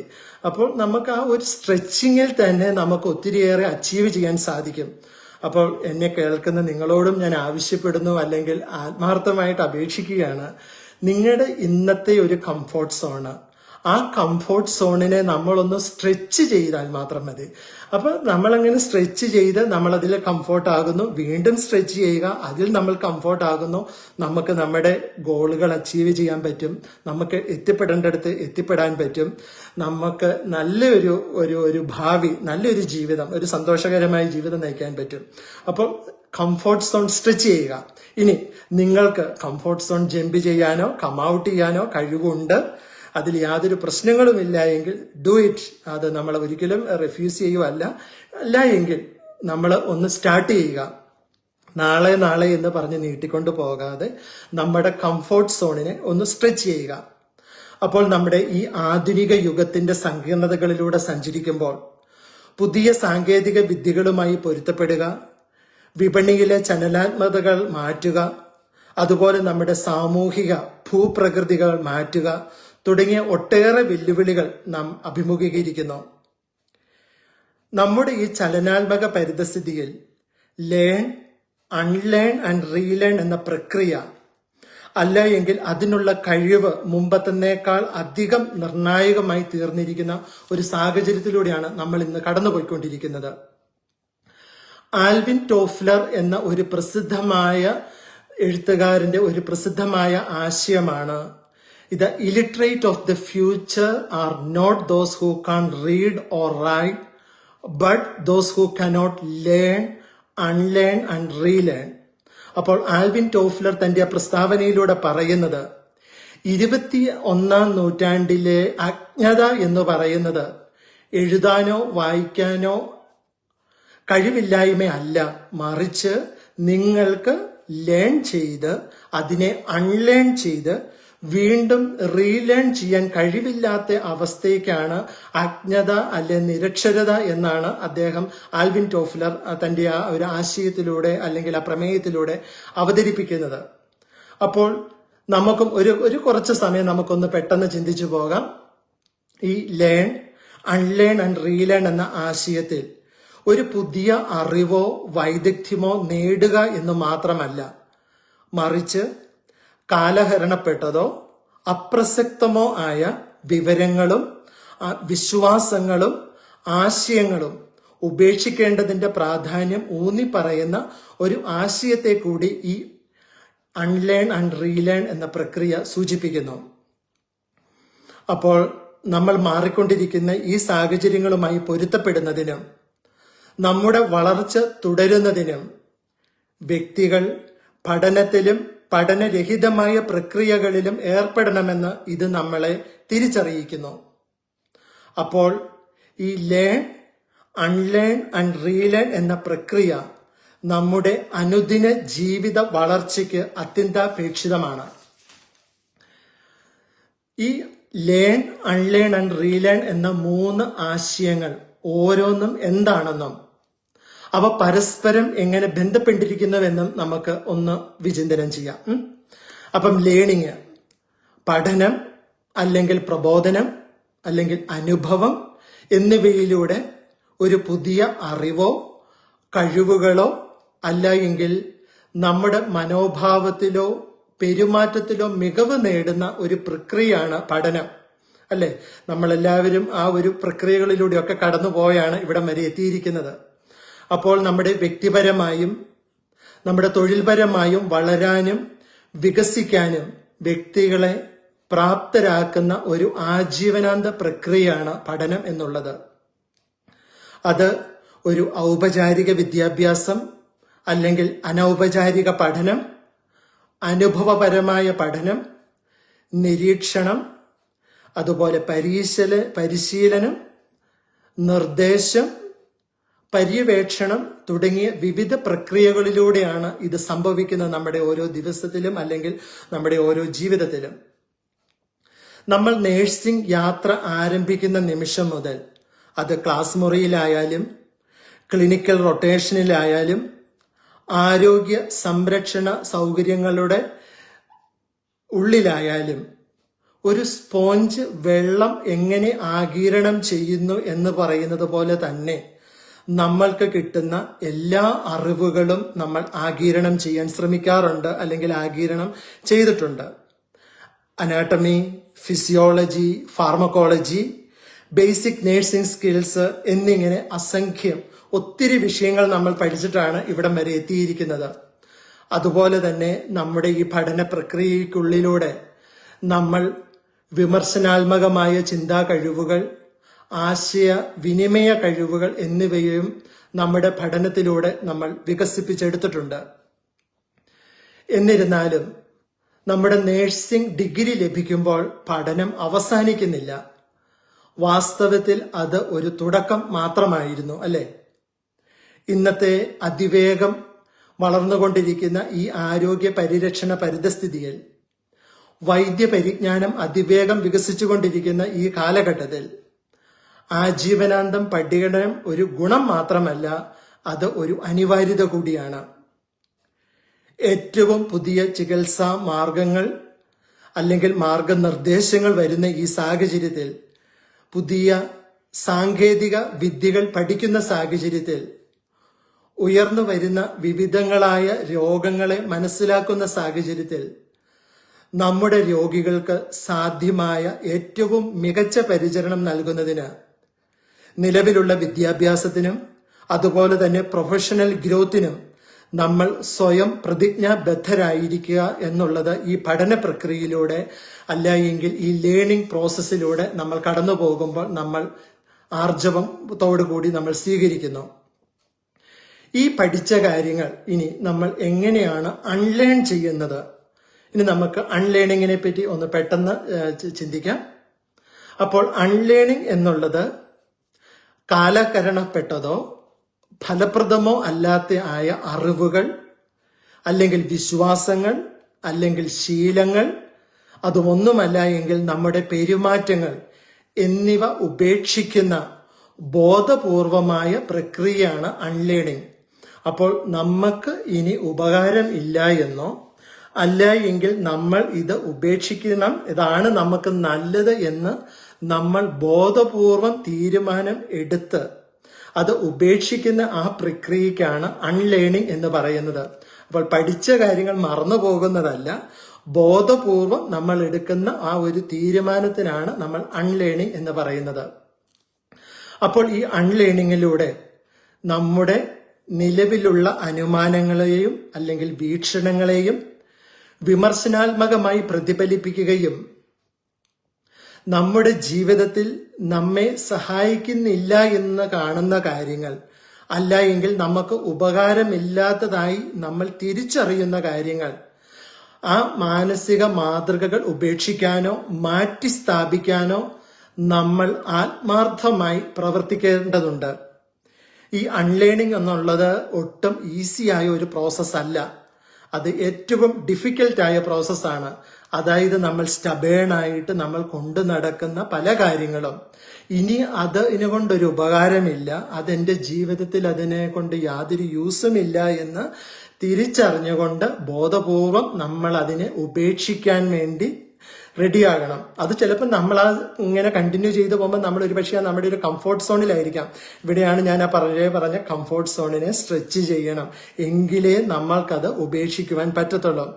ഇത് പെട്ടെന്ന് പറഞ്ഞപ്പോഴാണ് ഒരു ഡ്രൈവറിനെ ഈ ഇടയ്ക്ക് ഒരു ഡ്രൈവിംഗ് ഇൻസ്ട്രക്ടർ ഇംഗ്ലീഷുകാരനെ കണ്ടപ്പം പുള്ളി പറയുമായിരുന്നു, പുള്ളിക്ക് ഒത്തിരി മലയാളീസൊക്കെ ഇതുകൂട്ട് ഡ്രൈവിംഗ് ഇതിനു വേണ്ടി ജോയിൻ ചെയ്യുന്നതാണ്. അപ്പൊ പുള്ളി പറയുമായിരുന്നു, ഈ നാട്ടിൽ നിന്ന് ഡ്രൈവിംഗ് പഠിക്കാതെ വരുന്നവര്, കൂടുതലും സ്ത്രീകൾ അറിയാമല്ലോ, അവര് കൂടുതലും പേര് ഡ്രൈവർ സീറ്റിൽ പോലും ഇരിക്കാതെ വരുന്ന അവർക്ക് ഇവിടെ വന്ന് ഡ്രൈവിംഗ് പഠിച്ച് ആദ്യമത്തെ ടെസ്റ്റിൽ അല്ലെങ്കിൽ മാക്സിമം രണ്ടാമത്തതിനെങ്കിലും പലപ്പോഴും ലൈസൻസ് കിട്ടുന്നു. പുള്ളിയുടെ അടുത്ത് വരുന്ന ആണുങ്ങൾക്ക് വളരെ ബുദ്ധിമുട്ടിയാണ് 4-5 പ്രാവശ്യമൊക്കെ പോയതിനു ശേഷമാണ്. കാരണം അവരെ ചിലപ്പോൾ നമ്മളിപ്പം കോട്ടയത്ത് നിന്ന് എറണാകുളം വരെ വിട്ട 1 മണിക്കൂറും കൊണ്ട് പെട്ടെന്ന് അങ്ങ് ചെല്ലും, അല്ലെ ഇവിടുന്ന് വേറൊരു സ്ഥലം പോകണമെന്ന് പറഞ്ഞാൽ ഡ്രൈവിംഗ് സേഫ് ആയിരിക്കാം, പക്ഷെ ഒത്തിരി ദുശീലങ്ങളോ അല്ലെങ്കിൽ പഠിച്ചു വെച്ച ശീലങ്ങളോ ഉണ്ട്. അപ്പൊ അതിനെ അൺലേൺ ചെയ്ത് പുതിയ ആ ഒരു ബ്രിട്ടീഷ് അവരുടെ ആ ഒരു നിയമപ്രകാരമുള്ള ഡ്രൈവിംഗിലേക്ക് വരുത്തുവാൻ ഒത്തിരി. അപ്പൊ പുള്ളി പറയുമായിരുന്നു അതൊരു വലിയ ഹെഡേക്ക് ആണെന്ന്. അപ്പൊ ഞാൻ ആ ഒരു ജസ്റ്റ് ഒരു ഉദാഹരണം പറഞ്ഞതേ ഉള്ളൂ. അപ്പൊ നമ്മൾ പഠിച്ചു വെച്ച ചില ശീലങ്ങൾ ഉപേക്ഷിക്കുവാൻ നമ്മൾ റെഡിയാകണം. അവിടെയാണ് നമ്മൾ അൺലേൺ എന്ന പ്രോസസ്സിങ്ങിന്റെ വളരെ ഇമ്പോർട്ടൻസ് ഇരിക്കുന്നത്. അപ്പോൾ നമ്മളിലെ ഉള്ള ഈ ചില അവസ്ഥകളെ വെല്ലുവിളിക്കുകയും പുതിയ ചിന്താരീതികൾക്കും പ്രവൃത്തികൾക്കും വേണ്ടി ഒരു തുറന്നിടുക, ഒരു തുറവി, നമ്മൾ മാനസികമായി ഒരു തുറവി വരുത്തുക എന്നുള്ളതാണ് ഇതിലൂടെ നമ്മൾ പ്രതീക്ഷിക്കുന്നത്. ഉദാഹരണമായി വേറൊരു ഉദാഹരണം പറഞ്ഞാൽ നമ്മുടെ ആരോഗ്യ സംരക്ഷണത്തിന്റെ പരമ്പരാഗത രീതി പറഞ്ഞാൽ ഡോക്ടേഴ്സ് പറയുന്നത് എന്തും അനുസരിച്ച് അല്ലെങ്കിൽ അവരോട് ക്വസ്റ്റ്യൻ ചെയ്യാതെ നഴ്സുമാര് അല്ലെങ്കിൽ ബാക്കി എല്ലാവരും അവരുടെ ഇൻസ്ട്രക്ഷൻ ഫോളോ ചെയ്യുന്ന ഒരു ശൈലിയായിരുന്നു കുറെ വർഷങ്ങൾക്ക് മുൻപ് വരെ. പക്ഷെ ഇപ്പോൾ അതെല്ലാം മാറി. സമീപ വർഷങ്ങളിൽ നമുക്കറിയാവുന്നതുപോലെ കൂടുതൽ സഹകരണത്തോടുകൂടിയും ഒരു ഒന്നിച്ച് ഉള്ള ഒരു വർക്കിംഗ് പാറ്റേണിലേക്കൊക്കെ നമ്മൾ ഒത്തിരിയേറെ അഡ്വാൻസ് ആയിട്ടുണ്ട്. അപ്പൊ അവര് നമ്മളെ നേഴ്സുമാരെ തന്നെ കെയർ ടീമിലെ തുല്യമായി പങ്കാളികളായി വിലമതിക്കുന്നു. അതുപോലെ തന്നെ അവരുടെ അതുല്യമായ നേഴ്സുമാരുടെ വൈദഗ്ധ്യവും ഉൾക്കാഴ്ചകളും ഒരു ഷെയർഡ് ഡിസിഷൻ മേക്കിങ്ങിലേക്കൊക്കെ കൊണ്ടുവരുന്നതിനൊക്കെ വളരെയേറെ സഹായിക്കുന്നുണ്ട്. അത് പേഷ്യന്റ് കെയറിനെ ഒത്തിരിയേറെ സഹായിക്കുന്നുണ്ട്. അപ്പോൾ ഇങ്ങനെ ഒരു ചേഞ്ചിന് ഒരു പഴയ പവർ ഡൈനാമിക്സ് പഠിക്കുവാനും അതുപോലെ ടീം വർക്കിന്റെയും പരസ്പര ബഹുമാനത്തിന്റെയും ഒരു പൊതു മാതൃക കൊണ്ടുവരുവാനും ഈ ഒരു പ്രോസസ്സിലൂടെയൊക്കെ സാധിച്ചിട്ടുണ്ട്. മറ്റൊരു ഉദാഹരണത്തിന് നമ്മൾ വർഷങ്ങളായി ഒരു പ്രത്യേക മരുന്നോ ചികിത്സാ പ്രോട്ടോകോളോ ഉപയോഗിക്കുന്നു എന്ന് കരുതുക. ഒരുപക്ഷെ അതിനുള്ള കാരണം അത് എല്ലായ്പ്പോഴും അങ്ങനെയാണ് ചെയ്യുന്നത്. നമ്മൾ നേഴ്സുമാരാണെങ്കിൽ പോലും ചില നേഴ്സിംഗ് കെയറുകൾ അതിങ്ങനെയാണ് ചെയ്യുന്നത്. ചിലപ്പോൾ അതിന്റെ റാഷണലൊന്നും ഒത്തിരി അങ്ങ് ചിന്തിക്കാതെ ഇതിങ്ങനെയാണ് ചെയ്യുന്നത്, അതിനെപ്പറ്റി കൂടുതൽ ചിന്തിക്കാതെ നമ്മൾ ചെയ്തു പോകുന്നുണ്ടായിരിക്കാം. എന്നാൽ നമ്മൾക്ക് മെച്ചപ്പെട്ടതോ അല്ലെങ്കിൽ സുരക്ഷിതമോ അതുമല്ല എങ്കിൽ കൂടുതൽ ഫലപ്രദമോ ആയ ഒരു നൂതന രീതി ഉണ്ടെന്ന് കാണിക്കുന്ന ഒരു പുതിയ തെളിവുകൾ പുറത്തു വരുന്നുവെങ്കിൽ ആ സന്ദർഭങ്ങളിൽ നമ്മൾ അൺലേൺ ചെയ്ത് പഴയ രീതിയിലുള്ള കാര്യങ്ങളോടുള്ള നമ്മുടെ അടുപ്പം മാറ്റിവെക്കുകയും അവിടെ വീണ്ടും നമ്മുടെ ഈ കംഫോർട്ട് സോണിലേക്ക് തന്നെയാണ് ഇവിടെ ഇതെല്ലാം ഇന്റർലിങ്ക് ആണ്. അപ്പോൾ നമ്മൾ ഈ വെച്ചിരിക്കുന്ന നമ്മുടെ പഴയ രീതിയിലുള്ള കാര്യങ്ങളോടുള്ള നമ്മുടെ ആ ഒരു അടുപ്പം മാറ്റിവെക്കുകയും നമ്മുടെ പേഷ്യൻസിന് ഏറ്റവും പ്രയോജനത്തിനായി അല്ലെങ്കിൽ ഏറ്റവും ബെസ്റ്റ് ക്വാളിറ്റി ഓഫ് കെയർ കിട്ടുന്നതിന് വേണ്ടി പുതിയ മാറ്റങ്ങളെ സ്വീകരിക്കുവാൻ നമ്മൾ തയ്യാറാവുകയും വേണം. ഇനി നമുക്ക് റീലേണിംഗ് എന്താണെന്നൊന്ന് ചിന്തിക്കാം. സമയം പെട്ടെന്ന് പോകുന്നുണ്ട്. അപ്പോൾ റീലേണിംഗ് എന്നുള്ളത് നമ്മൾ മുൻപ് പഠിച്ച അറിവ്, കഴിവുകൾ അല്ലെങ്കിൽ നടപടിക്രമങ്ങൾ എന്നിവ അവലോകനം ചെയ്യുന്നതിനും ശക്തിപ്പെടുത്തുന്നതിനുമുള്ള ഒരു സമീപനമാണ് റീലേണിംഗ് എന്നുള്ളത്. അത് നമുക്ക് പല പ്രക്രിയകളിലൂടെ നമുക്ക് നേടിയെടുക്കാവുന്നതാണ്. ഇപ്പൊ കണ്ടിന്യൂസ് എഡ്യൂക്കേഷൻ, അപ്പോൾ സാങ്കേതിക വിദ്യ അല്ലെ നമ്മുടെ ട്രീറ്റ്മെന്റ് മെത്തേഡ്സ് അല്ലെങ്കിൽ മികച്ച അഡ്വാൻസ് ടെക്നോളജി എന്നിവയുടെ മാറ്റങ്ങളുമായി നിലനിൽക്കുവാൻ നേഴ്സുമാർ തുടർച്ചയായി വിദ്യാഭ്യാസത്തിൽ ഏർപ്പെടുന്നു അല്ലെങ്കിൽ റീലേണിംഗ് ഉറപ്പാക്കുന്നു. നമ്മൾ പല പല വർക്ക്ഷോപ്പുകൾ അല്ലെങ്കിൽ സെമിനാറുകൾ അല്ലെങ്കിൽ ഓൺലൈൻ കോഴ്സുകൾ എന്നിവയിൽ പങ്കെടുത്ത് നമുക്ക് നമ്മുടെ നോളജിനെ അപ്ഡേറ്റ് ചെയ്യാവുന്നതാണ്. പക്ഷെ ഈ റീലേണിംഗ് എന്ന് ഉദ്ദേശിക്കുന്നത് കൊണ്ട് അല്ലെങ്കിൽ ഈ പ്രക്രിയ കൊണ്ട് നമ്മൾ പ്രതീക്ഷിക്കുന്നത് ഒരു അപ്ഡേഷൻ മാത്രമല്ല കേട്ടോ. അത് ഞാൻ പറഞ്ഞു വരാം. അതുപോലെ തന്നെ നമ്മുടെ ക്ലിനിക്കൽ സ്കിൽസ് ഞാനിപ്പോൾ അതിലേക്കൊന്നും ഒത്തിരി ഡീറ്റെയിൽ ആയിട്ട് പോകുന്നില്ല. നമ്മുടെ പതിവ് പരിശീലനം നമ്മുടെ പ്രാവീണ്യം നിലനിർത്തുവാനും അതുപോലെ നമ്മുടെ പേഷ്യൻസിന് സുരക്ഷ ഉറപ്പാക്കുന്നതിനും നമ്മുടെ ഒരു ക്ലിനിക്കൽ സ്കിൽസ് അപ്ഡേറ്റ് എപ്പോഴും നല്ലതാണ്. അതുപോലെ തന്നെ നമ്മൾ evidence based practice, critical thinking, അതുപോലെ പ്രൊഫഷണൽ ഡെവലപ്മെന്റിനും ഇത് വളരെ അത്യന്താപേക്ഷിതമാണ്.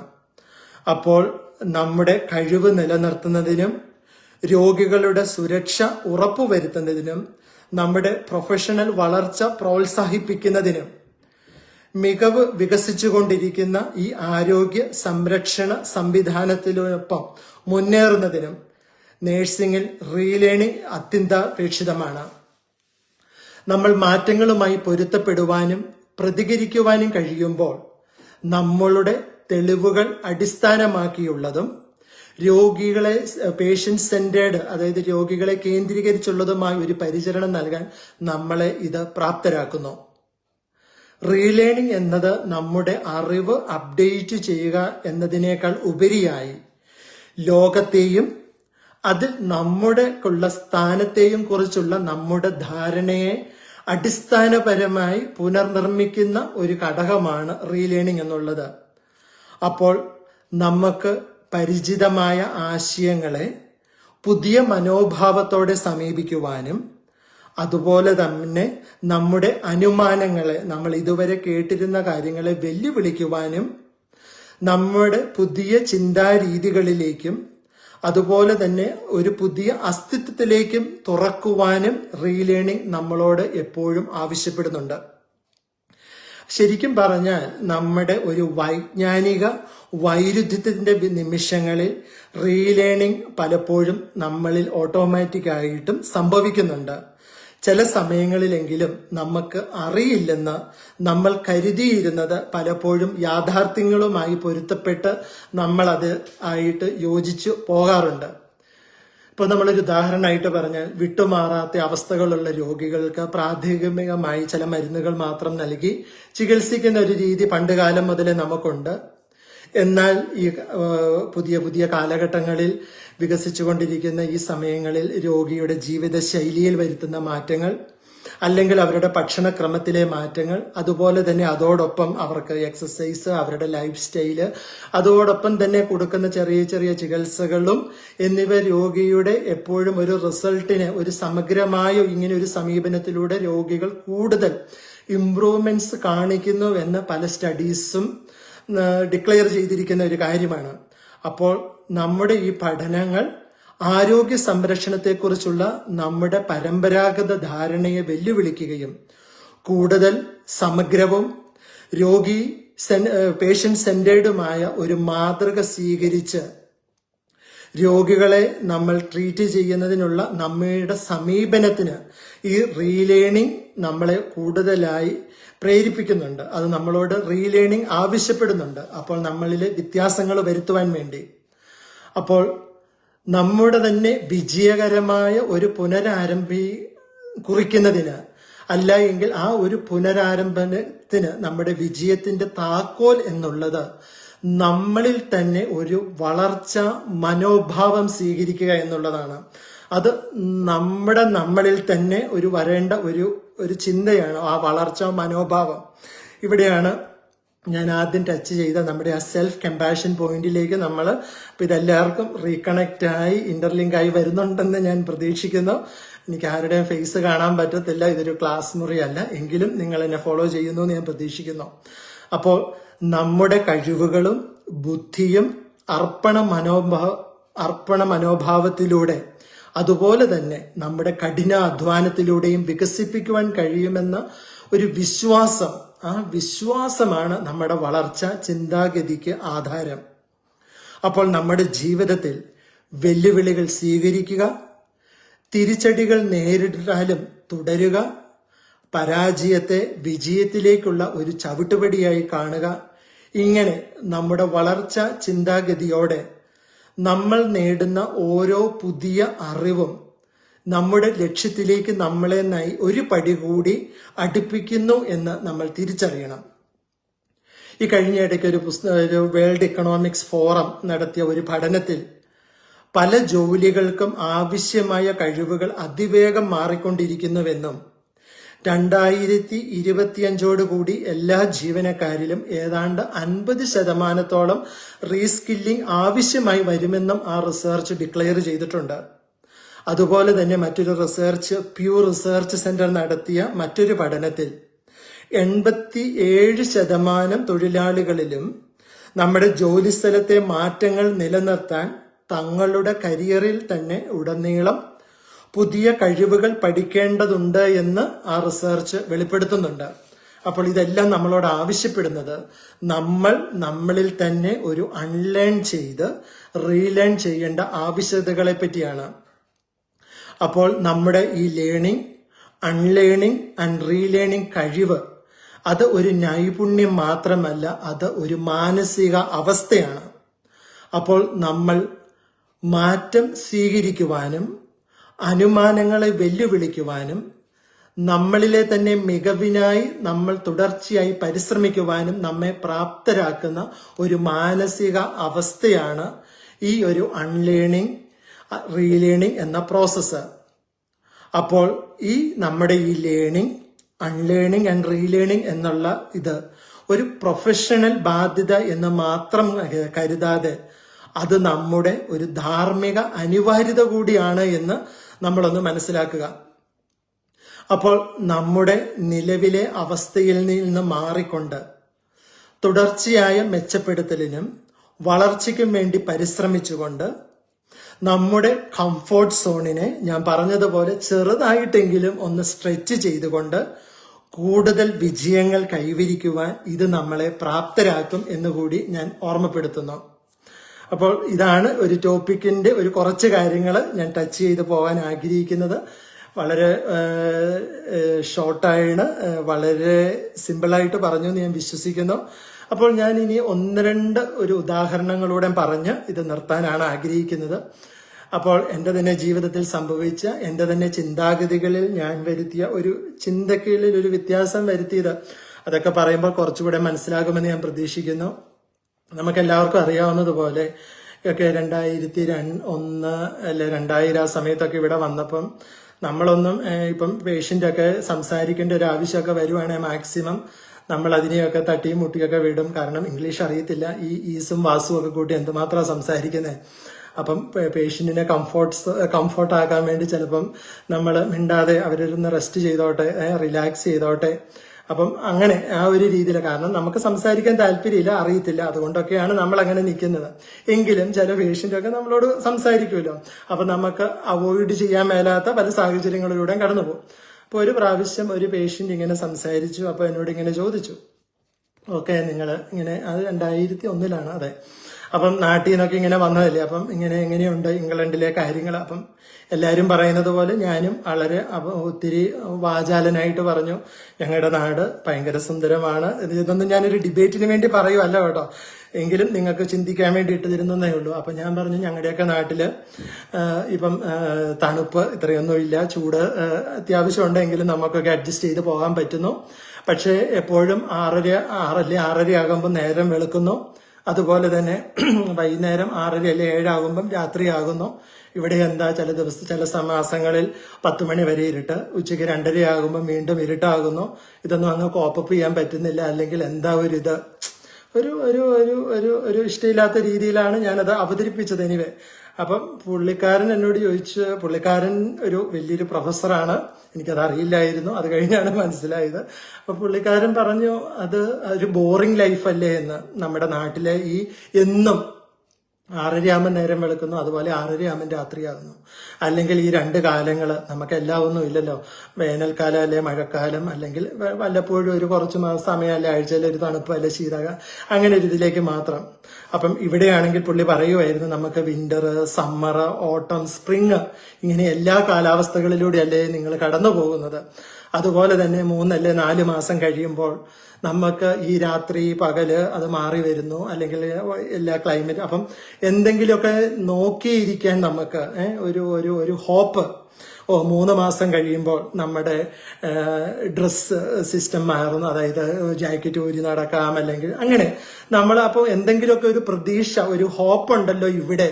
അപ്പൊ പെട്ടെന്ന് അതെനിക്കൊരു ഇടി കിട്ടിയതുപോലെയായിരുന്നു ഞാനത് കേട്ടത്. ശരിയാണല്ലോ, നമ്മുടെ വസ്ത്രധാരണം ഇവിടെ മാറുന്നു, നമ്മൾ തണുപ്പിനാകുമ്പോൾ കൂടുതൽ ജാക്കറ്റോ കോട്ടുകളെല്ലാം ഇടുന്നു, ചൂടാകുമ്പോൾ അങ്ങനെ. അപ്പോൾ എന്തെങ്കിലുമൊക്കെ, നിങ്ങൾക്ക് നാട്ടിൽ അതൊന്നും ഇല്ലല്ലോ, എപ്പോഴും ഒരേപോലെയല്ലേ. അപ്പൊ അതെനിക്ക് വളരെ വലിയൊരു ചിന്തയാണ് തന്നത്. അപ്പൊ ഞാനതൊന്ന് ഷെയർ ചെയ്തതേ ഉള്ളൂ. നിങ്ങളൊന്ന് ചിന്തിച്ച് നോക്കുക നിങ്ങളുടെ രീതിയിൽ. അതിലെന്തെങ്കിലുമൊക്കെ ചിന്തകളിൽ നിങ്ങളെയും അതിലൊരു ഹെൽപ്പ് ചെയ്യുന്നുണ്ടെങ്കിൽ ഡു ഇറ്റ്. നമ്മൾ പലപ്പോഴും കംപ്ലൈന്റ് ചെയ്യുമ്പോൾ തന്നെ നമ്മളൊന്ന് ആലോചിക്കുക, ആ ഒരു രീതിയിലൂടെ വേറിട്ട ചിന്താഗതി. അതുപോലെ തന്നെ നമ്മൾ മനുഷ്യർ എന്ന് പറയുന്നത്, നമ്മൾ എപ്പോഴും പ്രോസ്പെരിറ്റി അല്ലെങ്കിൽ അഭിവൃദ്ധി, നമ്മുടെ 3 തലങ്ങളിലാണ് മനുഷ്യർക്ക് എപ്പോഴും നമ്മൾ അഭിവൃദ്ധി കാണാൻ ശ്രമിക്കുന്നത്. ഒന്നുകിൽ ഫിസിക്കൽ പ്രോസ്പെരിറ്റി ആയിരിക്കാം, അല്ലെങ്കിൽ മെന്റൽ പ്രോസ്പെരിറ്റി ആയിരിക്കാം, അല്ല എങ്കിൽ സ്പിരിച്വൽ പ്രോസ്പെരിറ്റി ആയിരിക്കാം. അപ്പോൾ സ്പിരിച്വൽ പ്രോസ്പെരിറ്റി എന്നുകൊണ്ട് ഞാൻ ഉദ്ദേശിക്കുന്ന ഒരു റിലീജിയസ് മാത്രമല്ല, ഒരു ഇന്റലക്ച്വൽ വേയില്. അപ്പോൾ അപ്പോൾ ഫിസിക്കൽ പ്രോസ്പെരിറ്റി ഞാൻ പറയാനേ ആഗ്രഹിക്കുന്നില്ല, നിങ്ങൾക്ക് എല്ലാവർക്കും അറിയാം. അപ്പോൾ ഒരു മെന്റൽ പ്രോസ്പെരിറ്റി, അവിടെയാണല്ലോ നമ്മുടെ ഈ സ്ട്രെസ്സും ഈ ഒരു പ്രോബ്ലംസ് ഒക്കെ ഉള്ളത് കൊണ്ടാണ്. അതുപോലെ തന്നെ നമ്മുടെ ഈ അൺലേണിംഗ് റീലേണിംഗ് നമുക്ക് ഒത്തിരി പ്രാവർത്തികമാക്കാനൊക്കെ ഉള്ളത് കൊണ്ടാണ് മെന്റൽ പ്രോസ്പെരിറ്റി. അപ്പോൾ ആ ഒരു മാനസിക അഭിവൃദ്ധി എന്ന ഒരു വാക്ക് വരുന്നത്, നമ്മൾ പലപ്പോഴും അതിൻ്റെ അകത്തൊക്കെ നമ്മുടെ ഈ ലോ ഓഫ് അട്രാക്ഷന്റെ ക്ലാസ്സുകളൊക്കെ അറ്റൻഡ് ചെയ്യുമ്പോൾ പലരും പറയാൻ കേട്ടിട്ടുണ്ട്. നമ്മൾ പലപ്പോഴും വേണം എന്ന് തോന്നുന്നുണ്ട് എങ്കിൽ, ആ ഒരു മനോഭാവമാണ് നമുക്ക് ഉള്ളത് എങ്കിൽ, എനിക്ക് വേണം, അത് ദാറ്റ് ഷോയിങ് പ്രോസ്പെരിറ്റി ഇല്ലാത്തൊരു വാക്കാണ് എന്ന്. അതായത് നമ്മളിൽ സംതിങ് ഈസ് ലാക്കിങ്. അതുകൊണ്ടാണ് നമ്മൾ വേണം എന്ന് പറയുന്നത്. അതിനു പകരം ഞാൻ മുമ്പേ പറഞ്ഞതുപോലെ നമ്മൾ ഈ അഫർമേഷൻ നടത്തി നമ്മുടെ മനസ്സിനെ തന്നെ പറഞ്ഞ് പഠിപ്പിക്കുക, എന്നിലേക്ക് അത് വന്നുകൊണ്ടിരിക്കുന്നു, അല്ലെങ്കിൽ ഞാൻ അത് അർഹിക്കുന്നു, അതും അല്ല എങ്കിൽ എന്നിൽ അത് ഉണ്ട്, അതിനെ കുറച്ചുകൂടി വളർത്തിയാൽ മതി. അങ്ങനെയുള്ളൊരു വിശ്വാസത്തിലാണ് നമ്മുടെ മെന്റൽ പ്രോസ്പെരിറ്റി ഇരിക്കുന്നത്, അല്ലെങ്കിൽ മാനസിക അഭിവൃദ്ധി ഇരിക്കുന്നത് എന്നൊക്കെ ലോ ഓഫ് അട്രാക്ഷനിൽ പറയും. അപ്പോൾ കൂടുതലൊക്കെ ഇതിനെപ്പറ്റി സംസാരിക്കാനുണ്ട്, പെട്ടെന്ന് പറഞ്ഞു തീർക്കാൻ പറ്റുന്നില്ല. എങ്കിലും ഇൻട്രസ്റ്റ് ഉള്ളവർ അതിലൊക്കെ ഒന്ന് കുറച്ച് കാര്യങ്ങളൂടെ ഒന്ന് പഠിക്കുകയാണെങ്കിൽ നല്ലതായിരിക്കും. അല്ലെങ്കിൽ നമുക്ക് കൂടുതൽ അതിനെപ്പറ്റി വരും സമയമുള്ളതുപോലെ മറ്റൊരു സെഷനിൽ സംസാരിക്കാം. അതുപോലെ തന്നെ ഇനി വേറൊരു വാക്കുള്ളതാണ്, നമ്മളെപ്പോഴും ആഗ്രഹിക്കുന്നു, അല്ലെ പലരോടും പറയാൻ ആഗ്രഹിക്കുന്ന ഒരാളാണ് മൈൻഡ് യുവർ വേർഡ്സ്. അല്ലെ, മൈൻഡ് യുവർ വേർഡ്സ്. പലപ്പോഴും നമ്മുടെ ഭാഷകള്, നമ്മുടെ ശൈലികള്, അപ്പം നമ്മളത് മൈൻഡ് യുവർ വേർഡ്സ്. അപ്പം നമ്മുടെ ഈ കമ്മ്യൂണിക്കേഷനിൽ തന്നെ നമ്മൾക്കുണ്ട് ഇന്റർപേഴ്സണൽ കമ്മ്യൂണിക്കേഷനും ഉണ്ട്, ഇൻട്രാ പേഴ്സണൽ കമ്മ്യൂണിക്കേഷനും ഉണ്ട്. അപ്പൊ നമ്മൾ എല്ലാവരും പ്രൊഫഷണൽസ് ആണ്. അതുകൊണ്ട് ഇന്റർപേഴ്സണൽ കമ്മ്യൂണിക്കേഷൻ ഞാൻ മൊത്തത്തോടെ മാറ്റി വെക്കുകയാണ്. ഞാൻ പറയാൻ ആഗ്രഹിക്കുന്നത് ഇൻട്രാ പേഴ്സണൽ കമ്മ്യൂണിക്കേഷൻ ആണ്. അപ്പോൾ ഞാൻ ആദ്യമേ തന്നെ പറഞ്ഞിരുന്നു, നമ്മുടെ സെൽഫ് ഫോർഗീവ്നെസ്, അല്ലെങ്കിൽ സെൽഫ് അവെയർനെസ്, സെൽഫ് കൈൻഡ്നെസ്.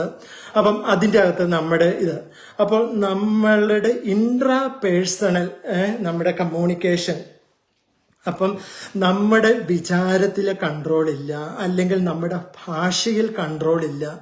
അത് എങ്ങനെ? അപ്പം ഞാനൊരു ഉദാഹരണം പറയും. ഇപ്പം നമ്മൾ ആരെങ്കിലുമായിട്ട് വഴക്കുണ്ടാക്കി നമ്മുടെ ജോലി സ്ഥലത്ത്, അല്ലെങ്കിൽ നമ്മളോട് എന്തെങ്കിലും ചോദിച്ചു, നമ്മുടെ മനസ്സിലൊരു മുറുമുറുപ്പ് തോന്നി, അല്ലെങ്കിൽ നമുക്കതൊരു താല്പര്യമില്ലായിരുന്നു, എന്തെങ്കിലും ആയിക്കോട്ടെ. അപ്പോൾ നമ്മൾ അത് ഒരു സെൽഫ് ഫോർഗീവ്നെസ്, അതായത് നമ്മളതങ്ങ് ഉപേക്ഷിച്ച് കളഞ്ഞു, ഉപേക്ഷിക്കാൻ ശ്രമിക്കുന്നു, അല്ലെങ്കിൽ അങ്ങനെ അതൊരു ഒരൊറ്റ സെന്റൻസിൽ നമ്മൾ തീർക്കേണ്ട ആ പ്രശ്നം, പക്ഷേ തീർക്കാതെ നമ്മുടെ മനസ്സ്, നമ്മുടെ ഇന്റേണലി, അതാണ് ഇൻട്രാ പേഴ്സണൽ, നമ്മളോട് സംസാരിക്കുന്ന നമ്മുടെ ഉള്ളില് അത് വളരെ വലിയ ഒരു എസ്സേ ഇരുന്ന് എഴുതിക്കൊണ്ടിരിക്കും.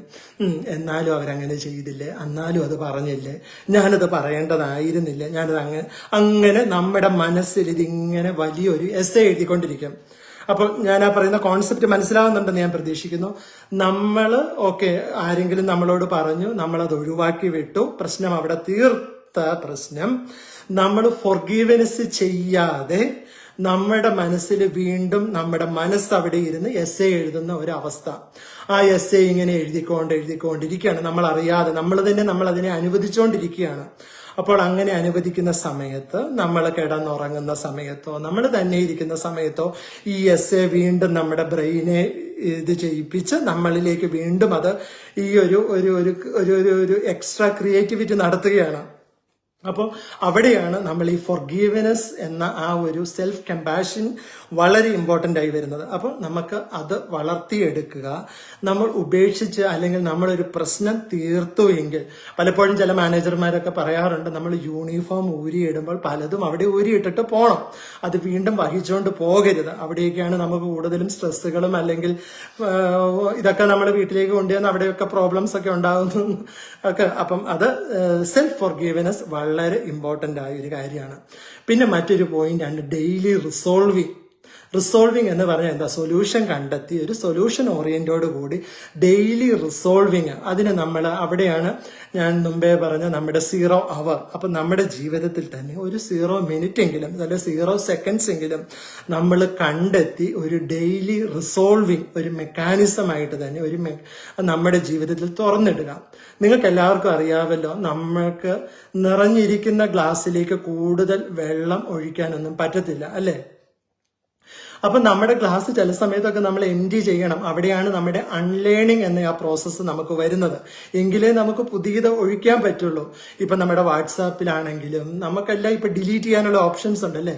7 അല്ലെങ്കിൽ 24 hours നമുക്ക് എപ്പം വേണേലും ഡിലീറ്റ് ചെയ്യാം. അല്ലെങ്കിൽ നമ്മുടെ മൊബൈലിലെ മെമ്മറി ഫുള്ളായാൽ നമുക്കൊന്നും പിന്നെ എടുക്കാൻ പറ്റത്തില്ല. അപ്പൊ തന്നെ നമ്മൾ ചെക്ക് ചെയ്യും, നമുക്ക് ആവശ്യമില്ലാത്തത് എന്താണ്, നമുക്ക് ഏറ്റവും നമ്മൾ ഉപയോഗിക്കാത്തത് എന്താണ്, നമ്മൾ അതിനെ പയ്യെ ഡിലീറ്റ് ചെയ്യും. ഇത് നമ്മുടെ ജീവിതത്തിൽ ഒന്ന് നമ്മളൊരു പ്രാവർത്തികമാക്കാൻ ശ്രമിക്കണം. എങ്കിൽ മാത്രമേ നമുക്ക് പുതിയ കാര്യങ്ങൾ അല്ലെ നമുക്ക് നല്ലതെന്ന് തോന്നുന്നത് ആഗിരണം ചെയ്യാൻ പറ്റുള്ളൂ.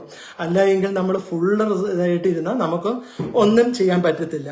ഇപ്പോൾ തന്നെ എൻ്റെ ജീവിതത്തിൽ ഞാൻ വർക്ക് ചെയ്ത ഒരു അനസ്തറ്റിസ്റ്റിന്റെ കാര്യം ഞാൻ ഓർക്കുകയാണ്. പുള്ളി പെട്ടെന്ന് ഓർമ്മ വന്നതുകൊണ്ട് അതോടെ ഒന്ന് ഷെയർ ചെയ്യാമെന്ന് കരുതി. പുള്ളി ഒത്തിരിയേറെ ബുക്കുകളൊക്കെ എഴുതിയിട്ടുള്ളതാണ്.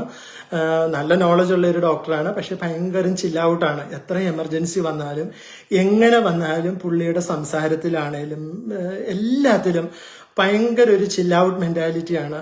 അപ്പോൾ ഞാൻ ഒരു പ്രാവശ്യം ഇങ്ങനെ ഞങ്ങൾ ഒത്തിരിയേറെ സംസാരിക്കാറുണ്ട്. അങ്ങനെ ഒരു സംസാരിച്ചപ്പോൾ ഞാൻ ചോദിച്ചു, ഇതെങ്ങനെയാണ് പ്രാക്ടീസ് ചെയ്തത് എന്ന് ചോദിച്ചപ്പോൾ പുള്ളി പറഞ്ഞത്, ജിജോ, ഞാൻ എപ്പോഴും ജോലിക്ക് വരുമ്പോൾ ഒരു എംപ്റ്റി പോട്ടായിട്ടാണ് വരുന്നത്. I consider me as an empty pot. Yes, ഇന്ന് എനിക്ക് എന്ത് പുതിയ കാര്യങ്ങൾ പഠിക്കാൻ പറ്റും, ഇന്ന് എന്തൊക്കെയാണ് എനിക്ക് മറ്റുള്ളവരിൽ നിന്ന് പഠിക്കാൻ പറ്റുന്നത്. അങ്ങനെ ഒരു എംപ്റ്റി പോട്ട് നമ്മളൊക്കെ എത്രയോ പ്രാവശ്യം അല്ലെ ഒരു പ്രാവശ്യമെങ്കിലും നമ്മൾ അങ്ങനെ ഒരു എംപ്റ്റി പോട്ടായിട്ട് നമ്മൾ ജോലിക്ക് പോയിട്ടുണ്ടോ? അപ്പോൾ നമ്മളെല്ലാവരും മച്ചുറാണ്. അതുകൊണ്ട് ഈ പോയിന്റുകളൊക്കെ ഞാൻ നിങ്ങൾക്ക് തന്നെ വിട്ടുതരികയാണ്. ഒന്നിനും ഞാൻ സ്പൂൺ ഫീഡിങ് ചെയ്യുന്നില്ല, നിങ്ങൾ തന്നെ ചിന്തിക്കുക. അപ്പോൾ നമ്മുടെ ജീവിതത്തിൽ നമ്മളൊരു എംപ്റ്റി പോട്ട് പോലെ ആണോ? ആകാൻ ശ്രമിക്കാറുണ്ടോ? അതുപോലെ തന്നെ പുള്ളി പറഞ്ഞ മറ്റൊരു വാക്കാണ്, ഞാൻ ജോലിക്ക് വരുമ്പോൾ യാതൊരു എക്സ്പെക്ടേഷനും കൂടാതെയാണ് വരുന്നത്. നമ്മളൊന്ന് ചിന്തിച്ച് നോക്കിക്കുക. നമ്മൾ മലയാളികൾ പലപ്പോഴും ജോലിക്ക് പോകുന്നത് ഒരു റെസ്റ്റ് എടുക്കാൻ വേണ്ടിയാണെന്ന് പോലും നമുക്ക് തോന്നാറുണ്ടല്ലേ. വീട്ടിലെ ബുദ്ധിമുട്ടുകൾ, പിള്ളേരെ നോട്ടം എല്ലാം ഉണ്ട്, നമുക്കറിയാം. എല്ലാവർക്കും അറിയാവുന്നതുപോലെ നമ്മളെല്ലാവരും ആ ഒരു മേഖലയിൽ ഒരു പരിധി വരെ അല്ലെ നമ്മളെല്ലാവരും റെസ്റ്റ് എടുക്കാൻ വേണ്ടിയാണ് പോകുന്നത്. ഇനി അതൊരു വേറൊരു ടോപ്പിക്കാണ്, അതിനെ ഞാൻ ഡിബേറ്റ് ചെയ്യാൻ ആഗ്രഹിക്കുന്നില്ല, നിങ്ങൾ തന്നെ ചിന്തിക്കുക. അപ്പം ഞാൻ പറയാൻ ഉദ്ദേശിക്കുന്ന കാര്യങ്ങൾ, നമ്മൾ പലപ്പോഴും ജോലിക്ക് പോകുന്നത് എക്സ്പെക്ടേഷൻ അല്ലെങ്കിൽ നമ്മൾ കുറെ പ്ലാനുകൾ ഇട്ടുകൊണ്ടാണ് പോകുന്നത്. ചിലപ്പോൾ 10 മണിയാകുമ്പോൾ ഒന്ന് നാട്ടിലേക്ക് ഒന്ന് വിളിക്കണം, അല്ല എങ്കിൽ ജീപ്പിനെ വിളിച്ചൊരു അപ്പോയിന്റ്മെന്റ് എടുക്കണം, അല്ലെങ്കിൽ ഇന്ന് ഇച്ചിരി സമയം ചുമ്മാ കിട്ടുമായിരിക്കും, അല്ലെങ്കിൽ അപ്പം ഒന്ന് ഹോളിഡേ എവിടെയെങ്കിലുമൊക്കെ ഫ്ലൈറ്റ് ടിക്കറ്റുകൾ ഉണ്ടോ, എന്തെങ്കിലുമൊക്കെ ഉണ്ടോ എന്ന് ചെക്ക് ചെയ്യണം. ഇങ്ങനെ പല പല പ്ലാനുകൾ, എക്സ്പെക്ടേഷനൊക്കെ ഇട്ടാണ് നമ്മൾ ജോലിക്ക് അങ്ങ് ചെല്ലുന്നത്. അവിടെ ജോലിക്ക് ചെല്ലുമ്പോൾ തന്നെ നമ്മളോട് മാനേജറോ നമ്മുടെ ഇൻചാർജോ നമ്മൾ പ്രതീക്ഷിക്കാത്ത ഒരു ജോലി, ചിലപ്പോൾ നമ്മൾ തലേ ദിവസം തന്നെ നോക്കുമായിരിക്കാം, ഇന്ന് ഞാനൊരു ജൂനിയറിന്റെ കൂടെ അപ്പൊ പയ്യെ ഒന്ന് സൂപ്പർവൈസ് ഒക്കെ ചെയ്ത് തട്ടിയും മുട്ടിയും നടന്നാൽ മതി, അങ്ങനെ ഒരു ഫ്രീ മൈൻഡോട് കൂടി ഒന്ന് ചിൽ ഔട്ട് ചെയ്യാമെന്നുള്ള ഒത്തിരിയേറെ എക്സ്പെക്ടേഷൻ അല്ലെ പ്രതീക്ഷകൾ അല്ലെ പ്ലാനുകളുമായിട്ട് ചെല്ലുന്നു. അവിടെ ചെല്ലുമ്പോൾ നേരെ വിപരീതമായിട്ട് നമുക്ക് ഏറ്റവും കട്ടുകൂടിയ പണി കിട്ടുന്നു. അപ്പോൾ നമ്മുടെ ചീട്ടുകൊട്ടാരം മുഴുവൻ തകർന്നു വീഴുന്നു. അവിടെയാണ് പ്രശ്നങ്ങൾ വരുന്നത്. അപ്പോഴാണ് മുമ്പേ ഞാൻ പറഞ്ഞു ഫോർഗീവ്നെസ്. അല്ല എങ്കിൽ നമ്മൾ അവിടെ ഇരുന്ന് നമ്മൾ ഈ ഒറ്റ വാക്കിൽ തീർക്കേണ്ട കാര്യങ്ങൾ നമ്മുടെ മനസ്സിരുന്ന് എസ്സേ എഴുതുന്നു. അപ്പോൾ നമ്മളാണെങ്കിലും ജോലിക്ക് പോകുമ്പോൾ മാനുഷികമാണ്, കുറച്ചൊക്കെ പ്ലാന് വേണ്ടാന്നല്ല കേട്ടോ പറയണം. ഞാൻ പറയുന്ന പോയിന്റ് നിങ്ങൾ അതിന്റെ രീതിയിൽ എടുക്കുന്നു എന്ന് വിശ്വസിക്കുന്നു. അല്ല എങ്കിൽ നിങ്ങളുടെ ചിന്തകൾക്ക് ഞാൻ വിട്ടുതരുന്നു. അപ്പോൾ നമ്മുടെ ചീട്ടുകൊട്ടാരങ്ങൾ തകർന്നു പോകാതിരിക്കാൻ ഒത്തിരി പ്ലാനിങ്ങുകളോ ഒത്തിരി എക്സ്പെക്ടേഷൻ ഒന്നും ഇല്ലാതെ ഒരു ഫ്രീ ആയിട്ട് ഡ്യൂട്ടിക്ക് പോവുക. അപ്പോൾ നമുക്ക് വരുന്നത് പുതിയ കാര്യങ്ങൾ പഠിക്കുവാനും ഒക്കെ നമ്മളെ അത് ഒത്തിരിയേറെ ഹെൽപ്പ് ചെയ്യുന്ന ഒരു കാര്യമാണ്. അതുപോലെ തന്നെ നമ്മുടെ ഡിപ്പാർട്ട്മെന്റിൽ എന്തെങ്കിലും ഒരു പുതിയ ടെക്നിക്കോ അല്ലെങ്കിൽ ഒരു പുതിയ ചേഞ്ചോ അല്ലെങ്കിൽ ഒരു പുതിയ പ്രാക്ടീസോ അല്ലെങ്കിൽ ഏതെങ്കിലും ക്ലിനിക്കൽ ഗവർണൻസുകാരോ അല്ലെങ്കിൽ ഓഡിറ്റുകാരോ ആരെങ്കിലുമൊക്കെ വരുമ്പോൾ തന്നെ നമ്മുടെ മനോഭാവം എന്താണ്? ഇനി അടുത്തത് വരുന്നുണ്ട്, എന്താണാവോ പുതിയ ഇതും കൊണ്ട് വരുന്നത്, ഇനിയിപ്പോ പുതിയതായിട്ട് ഇനി എന്താണോ പഠിപ്പിക്കാൻ പോകുന്നത്, ഇനി ഇതൊക്കെ പഠിക്കണോ, അങ്ങനെ പല പല ഒരു റെസിസ്റ്റന്റ് മെന്റാലിറ്റി.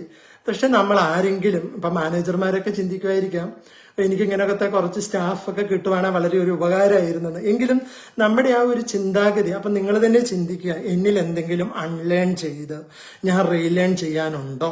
ഉണ്ടെങ്കിൽ അപ്പൊ ഞാൻ പറഞ്ഞു വരുന്ന ഇതേ ഉള്ളൂ.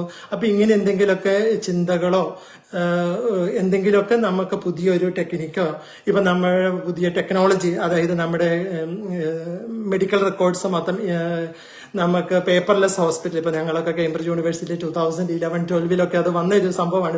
ഇപ്പോഴും ചിലതൊന്നും NSS കൂടെ അത് വന്നിട്ടില്ല. അപ്പൊ തന്നെ പലർക്കും ഒരു അത് വലിയൊരു ബുദ്ധിമുട്ട് പോലെയാണ്. അതിനെ പഠിക്കാനോ ആ ടെക്നോളജി പഠിക്കാനോ ശ്രമിക്കുന്നതിന് വരെ ഒരു എതിർപ്പാണ്. അന്ന് വരുമ്പോ എന്നാ ചെയ്യും, ഷട്ട് ഡൗൺ ആയി എന്ത് ചെയ്യും, ഇതൊന്നും നമ്മുടെ പ്രശ്നമല്ല. അതിനൊക്കെ നമുക്ക് ഡൗൺ ടൈം ഫോം ഉണ്ട്, പല പല കാര്യങ്ങളുണ്ട്. അപ്പം നമുക്ക് നമ്മുടെ ജോലി സ്ഥലത്ത് നമ്മുടെ മാനേജറിനോട് അല്ലെ നമ്മുടെ ഇൻചാർജിനോട് അല്ലെ ആരെങ്കിലും ഇങ്ങനെയൊക്കെ ചേഞ്ച് കൊണ്ട് വരുന്നവരോട് ഓക്കെ കൊള്ളാം, നമുക്കൊന്ന് ട്രൈ ചെയ്ത് നോക്കാം, ഒരു 3 മാസം നമുക്കൊന്ന് ട്രൈ ചെയ്ത് നോക്കാം എന്നുള്ള ഒരു ആറ്റിറ്റ്യൂഡെങ്കിലും നമ്മളിലുണ്ടോ ഇല്ലയോ? അൺലേൺ ആൻഡ് റീലേൺ, അതാണ് ഞാൻ വീണ്ടും അവിടെ പറയാൻ ആഗ്രഹിക്കുന്നത്. അപ്പൊ നമ്മൾ തന്നെ ഒന്ന് വിശകലനം ചെയ്ത് നോക്കുക. അപ്പോൾ കഴിഞ്ഞ ആഴ്ചത്തെ ക്ലാസ് ഞാൻ പറഞ്ഞു കമ്പാഷൻ. ഞാൻ പറഞ്ഞു പോയത് നമ്മുടെ സെൽഫ് കമ്പാഷന്റെ ഇമ്പോർട്ടൻസിനെ പറ്റി പറഞ്ഞു. നമ്മുടെ സെൽഫ് കമ്പാഷൻ കഴിഞ്ഞ് നമ്മുടെ ഈ ലേണിംഗ്, അതുപോലെ തന്നെ നമ്മുടെ അൺലേണിംഗ്, അതുപോലെ തന്നെ നമ്മുടെ റീലേണിംഗ്, നമ്മുടെ ഈ MD പോട്ടിലേക്ക് അല്ലെങ്കിൽ നമ്മുടെ നിറഞ്ഞിരിക്കുന്ന ഈ ഗ്ലാസ്സിലെ കുറച്ച് വെള്ളമൊക്കെ ഒഴിച്ച് കളഞ്ഞ് കുറച്ചൊക്കെ ഡിലീറ്റ് ചെയ്ത് കളഞ്ഞ് പുതിയതിനെ നമ്മൾ സ്വീകരിക്കുക. നമുക്ക് വേണ്ട എന്നും നമുക്ക് ഉപകാരമില്ല എന്ന് കണ്ടതും നമ്മുടെ അന്ധവിശ്വാസങ്ങളായിരിക്കാം, എന്തെങ്കിലുമൊക്കെ ആയിക്കോട്ടെ, അതെന്നെ സഹായിക്കുന്നില്ല എന്ന് ഞാൻ തിരിച്ചറിയുന്ന നിമിഷത്തിൽ അതിനെ ബോധപൂർവം ഉപേക്ഷിച്ചുകൊണ്ട് പുതിയതിനെ പഠിക്കാൻ നമ്മൾ ശ്രമിക്കുക. അപ്പോൾ അങ്ങനെ നമുക്ക് ഒരു നല്ല ഒരു ഫ്യൂച്ചർ ഉണ്ടാകും. നിങ്ങൾക്ക് എന്തെങ്കിലും ഒരു കുറച്ച് കാര്യങ്ങളൊക്കെ മനസ്സിലായി എന്ന് ഞാൻ പ്രതീക്ഷിക്കുന്നു.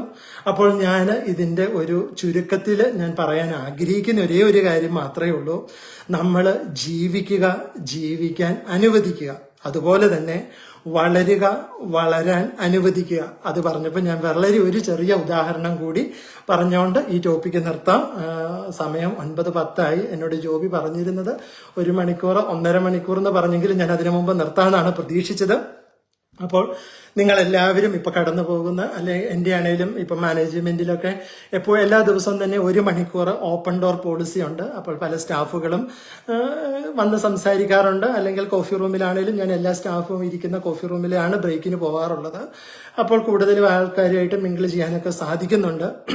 അപ്പം അവിടെ ഞാൻ പറയാൻ ആഗ്രഹിച്ചത് എന്റെ ഈ 24 അല്ലെങ്കിൽ 25 വർഷത്തെ നഴ്സിംഗ് പ്രൊഫഷനില് എനിക്ക് ഇപ്പോൾ മസ്കറ്റില് അന്നത്തെ കാലത്ത് കപ്പല് കയറി നഴ്സിംഗ് ജോലിക്ക് പോയ നഴ്സുമാർ മുതൽ ഈ 6 മാസം മുന്നേ ഇന്ത്യയില് നമ്മുടെ കേരളത്തില് നഴ്സിംഗ് പാസ് ഔട്ട് ആയ സ്റ്റുഡൻസ് അങ്ങനെയുള്ള നഴ്സുമാരുടെ കൂടെ വരെ വർക്ക് ചെയ്യാനുള്ള ഒരു ഭാഗ്യം ലഭിച്ചിട്ടുണ്ട്.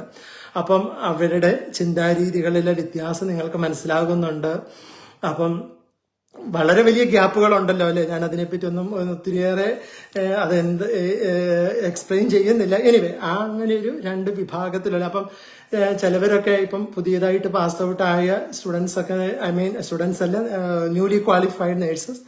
അപ്പൊ അവരൊക്കെ വരുമ്പം പറയും വന്നിരിക്കുന്നു, ലിപ്സ്റ്റിക്കും മേക്കപ്പും ഒക്കെ ഇട്ട് വരുന്നുണ്ട്, എന്ത് പറഞ്ഞാലും ഒന്നും മിണ്ടിയല്ല, എല്ലാ പണിയും ചെയ്തുകൊണ്ടിരിക്കും എന്ന ഒരു വാക്ക് പറയണ്ടേ. അങ്ങനെ അപ്പം ഞാൻ പലപ്പോഴും അവരോടൊക്കെ പറഞ്ഞു കൊടുക്കാറുണ്ട്, അവരൊക്കെ സീനിയേഴ്സാണ്, ഇത്രയും എക്സ്പീരിയൻസ് ഉണ്ട്. അപ്പം ഞാനിനി എൻ്റെ അഭിപ്രായമല്ല പറയുന്നത്, ഞാൻ നിങ്ങൾക്ക് അത് വിട്ടുതരികയാണ്. അവിടെയൊക്കെ നമുക്ക് അൺലേൺ ചെയ്ത് റീലേൺ ചെയ്യാനുണ്ടോ? അതുപോലെ തന്നെ ഈ പ്രായമായ അല്ലെങ്കിൽ വളരെ എക്സ്പീരിയൻസ്ഡ് ആയ നേഴ്സുമാര് പലരോടും നമ്മളോട് വന്ന് പറയും, കണ്ടില്ലേ ജിജോ, വന്നിട്ട് 6 മാസമേ ആയുള്ളൂ, ഇപ്പൊ തന്നെ അവർക്ക് ബാൻഡ് 7 വേണം, അല്ലെ ബാൻഡ് 6 വേണം. അപ്പം അവരവിടെ എതിർക്കാനല്ല ശ്രമിക്കുന്നത്. അവര് പറയുന്നത് ഒന്ന് ഇരുന്നിട്ട് എണീറ്റിട്ട് പിച്ച വെച്ച് നടന്നിട്ട് ഓടിയാ പോരെ, എന്തിനാ ഈ ആക്രാന്തം എടുത്ത്? അവർക്ക് ഇപ്പൊ തന്നെ 6 മാസം കൊണ്ട് 6 വേണം, 7 വേണം. ഇവിടെയും ഞാൻ കമന്റ് അല്ല പറയുന്നത്, നമ്മളൊക്കെ ഇങ്ങനെയുള്ള അവസ്ഥകളിലൂടെ കടന്നു പോകുന്നുണ്ട്. അപ്പൊ നമ്മുടെ ചിന്താരീതികൾക്ക്, നമ്മുടെ മനോഭാവങ്ങൾക്ക്, നമ്മുടെ ശീലങ്ങൾക്ക് പലപ്പോഴും നമ്മൾ അൺലേൺ ചെയ്ത് റീലേൺ ചെയ്യേണ്ട ആവശ്യകതകളുണ്ട്. അപ്പോൾ ഞാൻ വീണ്ടും ഞാൻ പറഞ്ഞ ആ ഒരു സെന്റൻസിലേക്ക് തന്നെ ഒരു കൺക്ലൂഷൻ പോയിന്റ് ആയിട്ട് പോവുകയാണ്. നമ്മളെല്ലാവരും മലയാളികളാണ്, നമ്മൾ എല്ലാവരും വിജയിച്ചവരാണ്. നമ്മൾ ഇവിടെ വന്നിട്ടുണ്ട് എങ്കിൽ നമ്മൾ വിജയിച്ചവർ മാത്രമാണ്. നമുക്ക് എല്ലാവർക്കും ഇനിയും ഒത്തിരി കാര്യങ്ങൾ അച്ചീവ് ചെയ്യാനുണ്ട്. ഞങ്ങളൊക്കെ 2000 വന്നത് വെച്ച് നോക്കുമ്പോൾ അന്നൊക്കെ നമ്മൾ 5 അല്ലെങ്കിൽ 8 വർഷം അല്ലെ 10 വർഷം കൊണ്ട് നേടിയെടുത്ത സീനിയർ പൊസിഷൻസ് ഒക്കെ ഇന്ന് നമുക്ക് ഓപ്പർച്യൂണിറ്റികൾ കൂടുതലുണ്ട്. പുതിയ വരുന്ന തലമുറയ്ക്കൊക്കെ ചിലപ്പോൾ അതൊക്കെ 1 വർഷം കൊണ്ടോ അല്ലെങ്കിൽ ഫ്യൂ മന്ത്സ് കൊണ്ടൊക്കെ നേടാൻ പറ്റുന്നുണ്ടായിരിക്കാം. എങ്കിലും എല്ലാവരും അങ്ങോട്ടും ഇങ്ങോട്ടും സഹകരിച്ചും സ്നേഹത്തോടെയും ഒത്തിരി അലമ്പൊന്നും കൂടാതെ മറ്റുള്ളവരെയും നമ്മൾ വളരുന്നതിനോടൊപ്പം വളരാനും കൂടി അനുവദിക്കുക. നമ്മൾ ജീവിക്കുന്നതിനോടൊപ്പം തന്നെ മറ്റുള്ളവരെയും കൂടി ജീവിക്കാൻ കൂടി അനുവദിക്കുക എന്ന് മാത്രം പറഞ്ഞുകൊണ്ട് ഞാൻ നിർത്തുകയാണ്. സമയം 9:12 ഒരു 3 മിനിറ്റ് കൂടെ ഉണ്ട്. ആർക്കെങ്കിലും എന്തെങ്കിലും സംശയം ഉണ്ടെങ്കിൽ നമുക്ക് പെട്ടെന്നൊന്ന് ഡിസ്കസ് ചെയ്യാം. ഡിബേറ്റ് അല്ല. ഡിബേറ്റിന് വേണമെങ്കിൽ നമുക്ക് ഡിബേറ്റ് വേറൊരു സെഷനിൽ നടത്താം. ഇന്ന് അതിനുള്ള സമയമില്ല. ഇതിനെപ്പറ്റി എന്തെങ്കിലും കൂടുതൽ സംസാരിക്കുവാനോ അറിയുവാനോ ആഗ്രഹം ഉണ്ടെങ്കിൽ എന്നെ കോണ്ടാക്ട് ചെയ്യുക.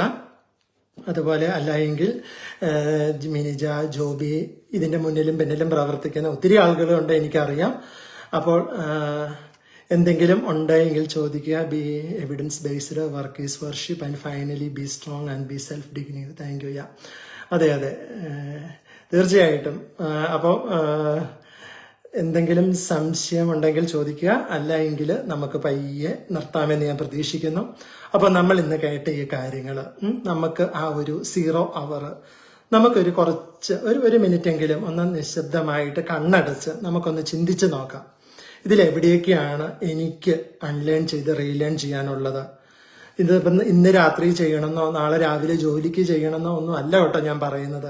ഇതൊക്കെ നമ്മളൊന്ന് ചിന്തിച്ച് വിശകലനം ചെയ്ത് നമ്മൾ തന്നെ ബോധപൂർവം എടുക്കുന്ന ആ ഒരു തീരുമാനം. അപ്പോൾ 13 9:13. അപ്പം ഇത് കൺക്ലൂഡ് ചെയ്യുന്നതിന് മുൻപ് നന്ദിയുടെ ഒരു വാക്ക് കൂടി പറയുന്നു.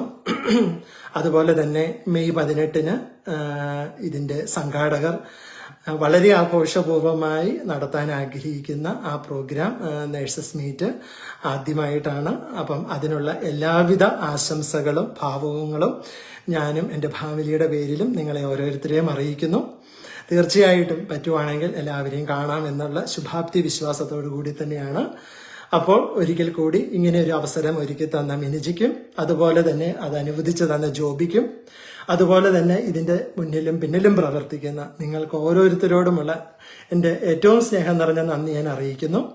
അപ്പോൾ വീണ്ടും നമുക്ക് ഏതെങ്കിലുമൊക്കെ ടോപ്പിക്കിൽ കാണാം, എന്തെങ്കിലുമൊക്കെ സംസാരിക്കാൻ വരാമെന്ന് പ്രതീക്ഷിച്ചുകൊണ്ട് എല്ലാവർക്കും ഒരു പീസ്ഫുള്ളായ ഒരു ഒരു ഒരു ഒരു ഒരു ശാന്തസുന്ദരമായ ഒരു രാത്രിയാകട്ടെ. ഒരു മനസ്സിലെ നാം പറഞ്ഞ മറ്റായ എസ്സേ എഴുത്ത പരിപാടികളെല്ലാം ഉപേക്ഷിച്ച് ഒരു ഫൊർഗീവ്നെസ്സിനോട് കൂടി നല്ല രീതിയിൽ ഒരു പീസ്ഫുള്ളായിട്ട് ഉറങ്ങാൻ എല്ലാവരെയും ജഗദീശൻ അനുഗ്രഹിക്കട്ടെ. അപ്പോൾ എല്ലാവർക്കും ഒരു ശുഭരാത്രി. Good night. Once again, thank you so much for watching me. Okay, please do support our Nurses UK. Thank you so much. Bye bye.